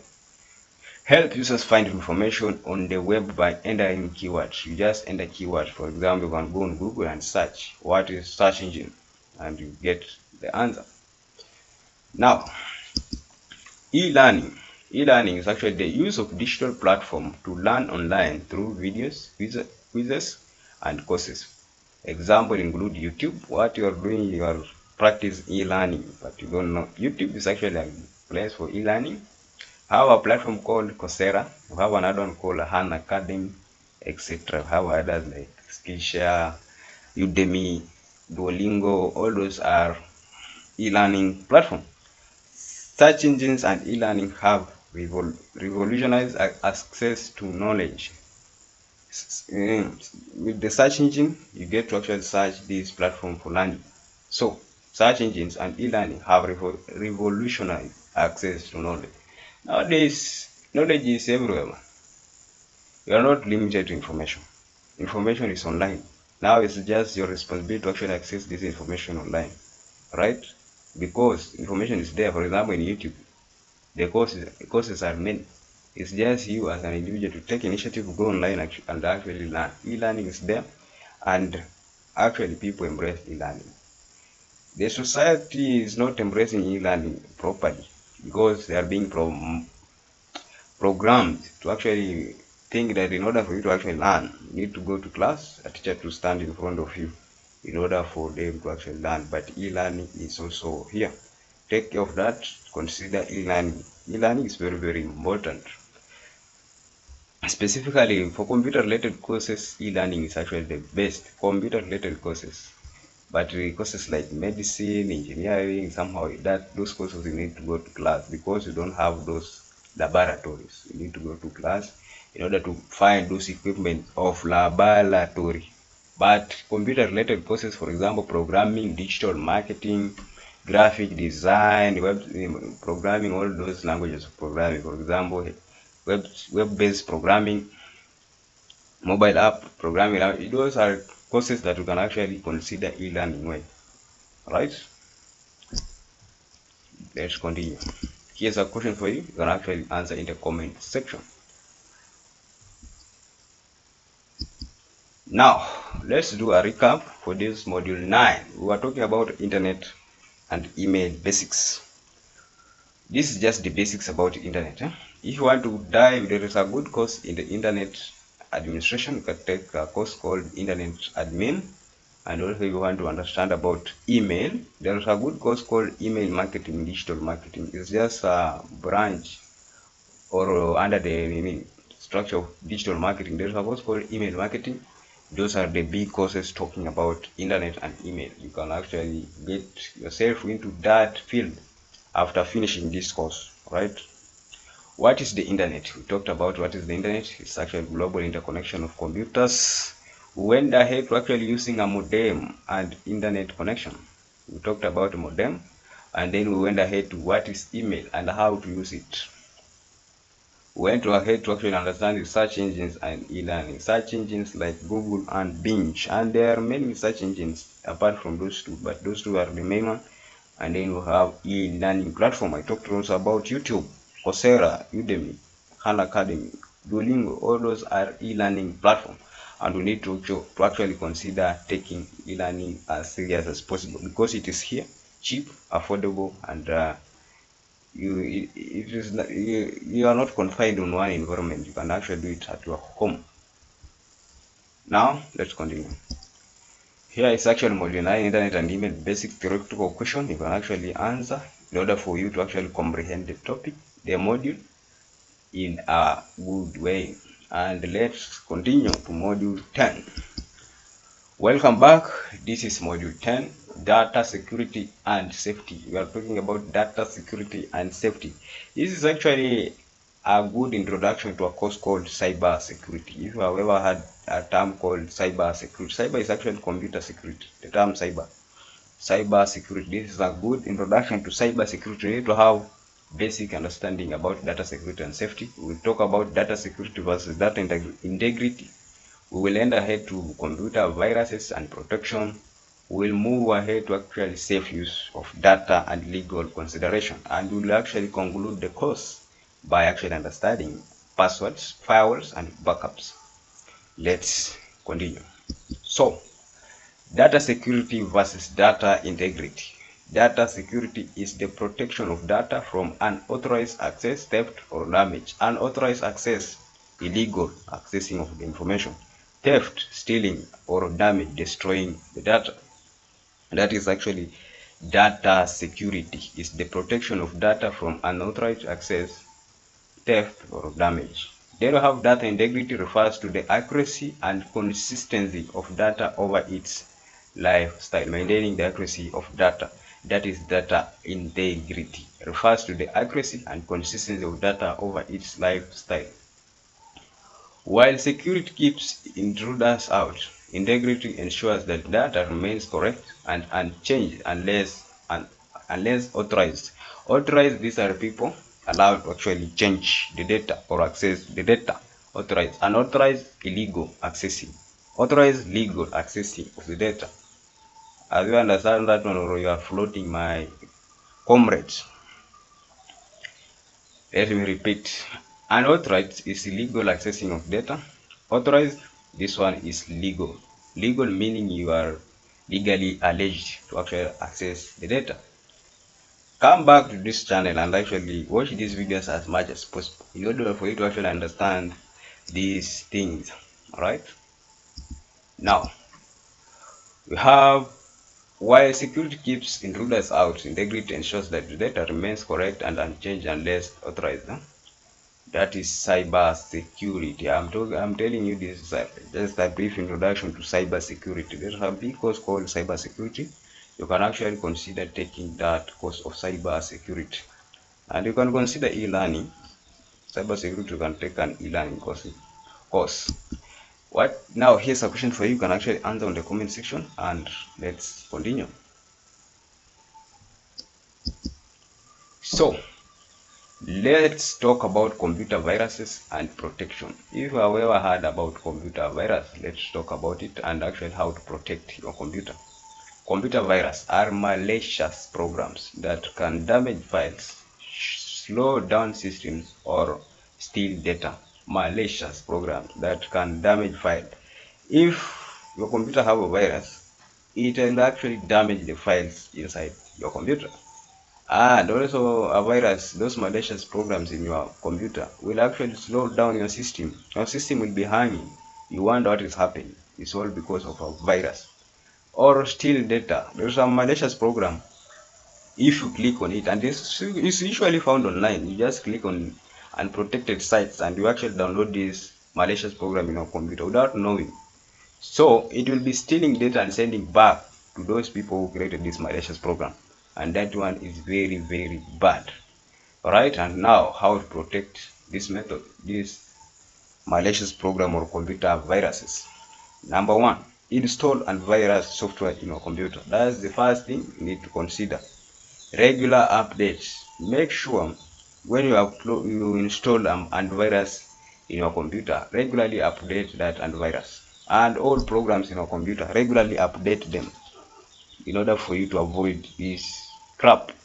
Avoid suspicious download or links. As I have told you, you can go online and click on links that you don't understand, that it will download this malicious program in your computer without even knowing that something is being downloaded in your computer. Now it will be sending your information to those guys who created this malicious program. And also the way of we can protect it's actually scanning external device drives before use.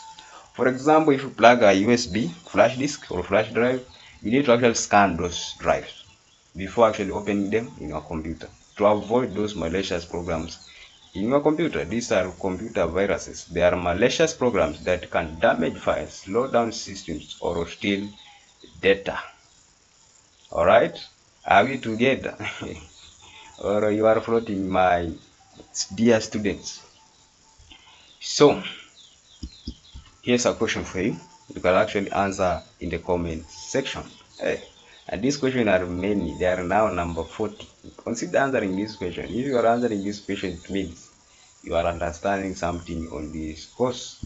I'll be more than glad to actually see you guys answering these questions, and I will be going through each one of them. Now, let's talk about safe use of data and legal consideration. Safe data usage involved. How to safe use of data and legal consideration. How to actually use your data safely, and actually legal consideration. How to legally consider some factors. So, safe data use involves respecting privacy and confidentiality. Respect other people's data and confidentiality. That's the thing. Not sharing personal information with strangers. Strangers, don't share that one. Personal information with strangers. Strangers are people you don't know. That is the thing. Avoiding piracy, illegal software. Piracy. Avoid piracy. Piracy is actually copying programs, cracked softwares. Those are illegal softwares. Avoiding piracy, and then following data protection laws. We have GDPR. Those are data protecting laws. Legal consequences may arise from improper use of or distribution of data. This is where now you usually have something called copyright issues without following data laws protection. Copyright issues, right? Taking people's softwares, piracy, copy people's software and be put in your computer. Those are illegal software use, and also not sharing personal information. Don't share your information to people.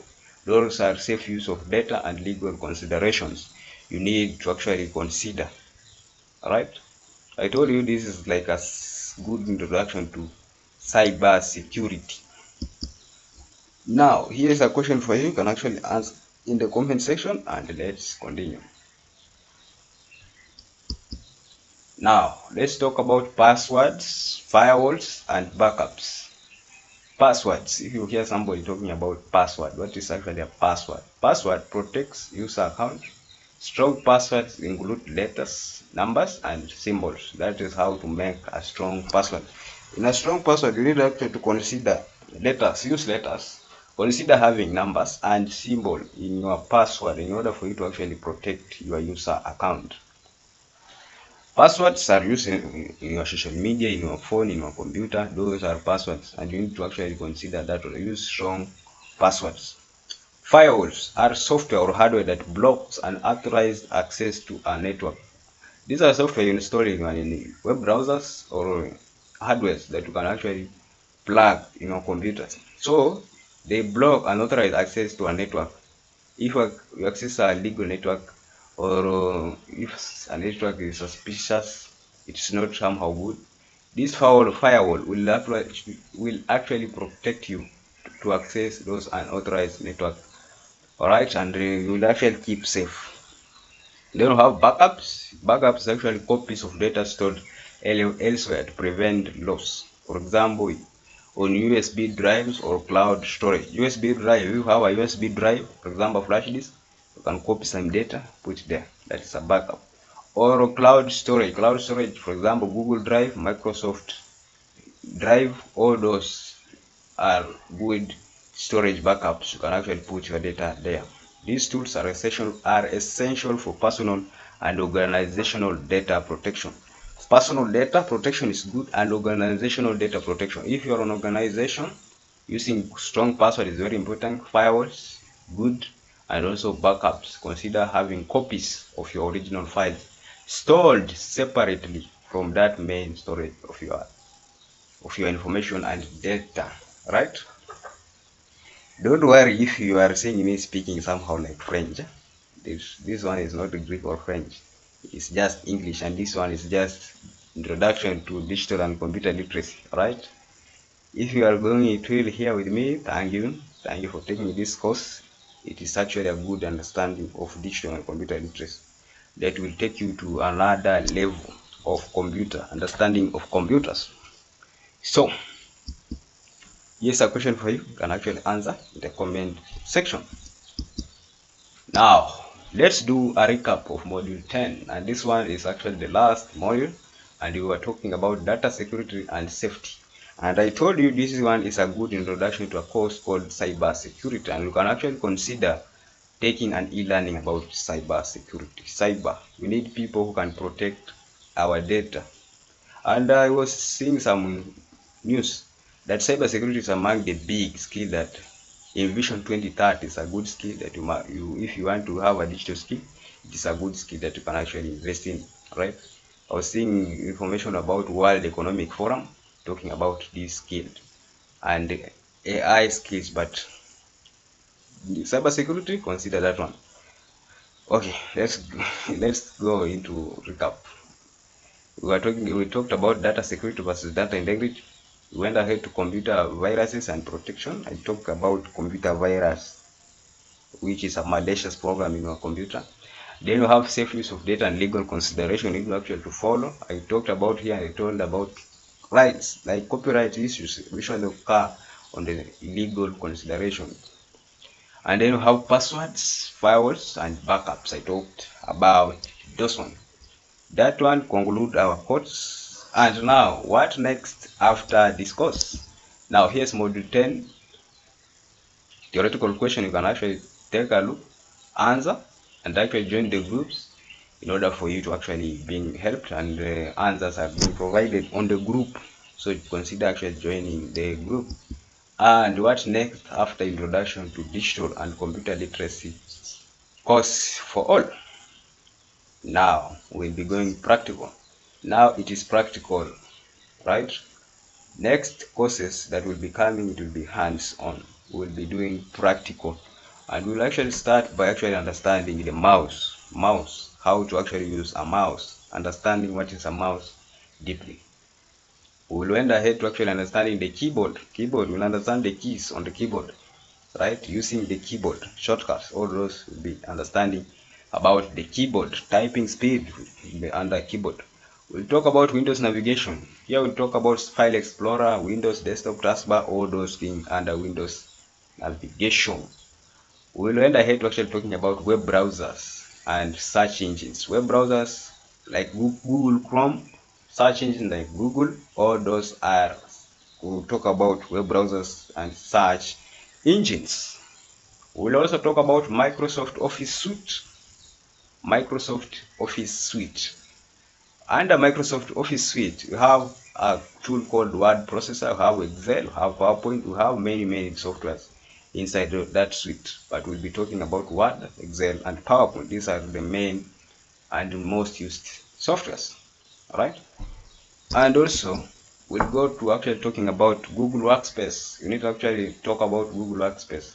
We'll talk about tools like Google Docs, Google Slides, Google Sheets, Gmail, all those under Google Workspace tools. There are many tools, productive tools that you need to actually consider.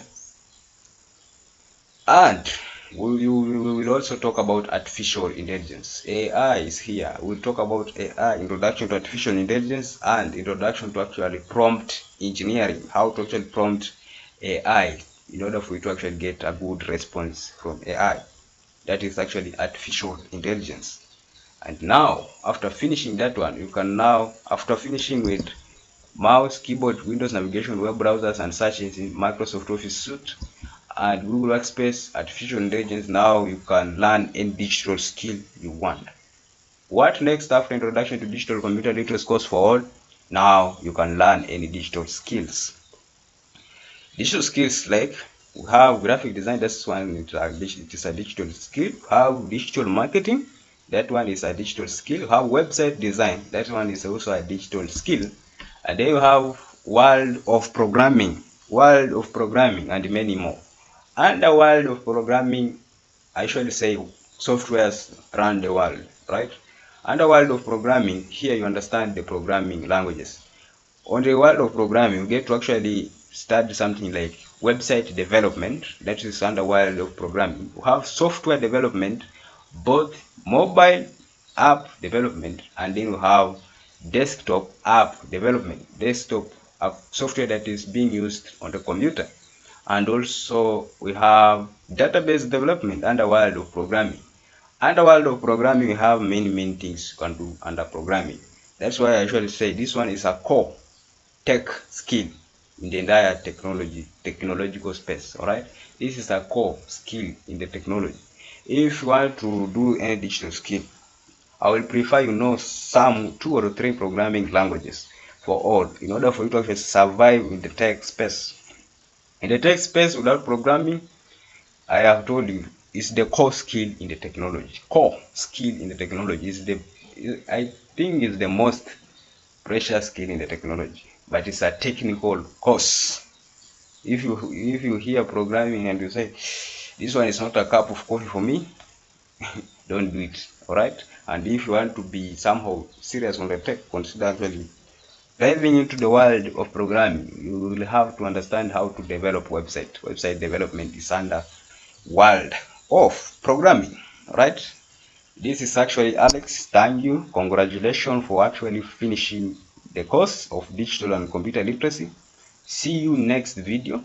Subscribe to the channel. I will be seeing the way we progress, and I will be uploading other videos as we go. This is actually Alex, founder at Digital Computer Camp. Like, subscribe, and share the video to your friends. Thank you, and thank you a lot.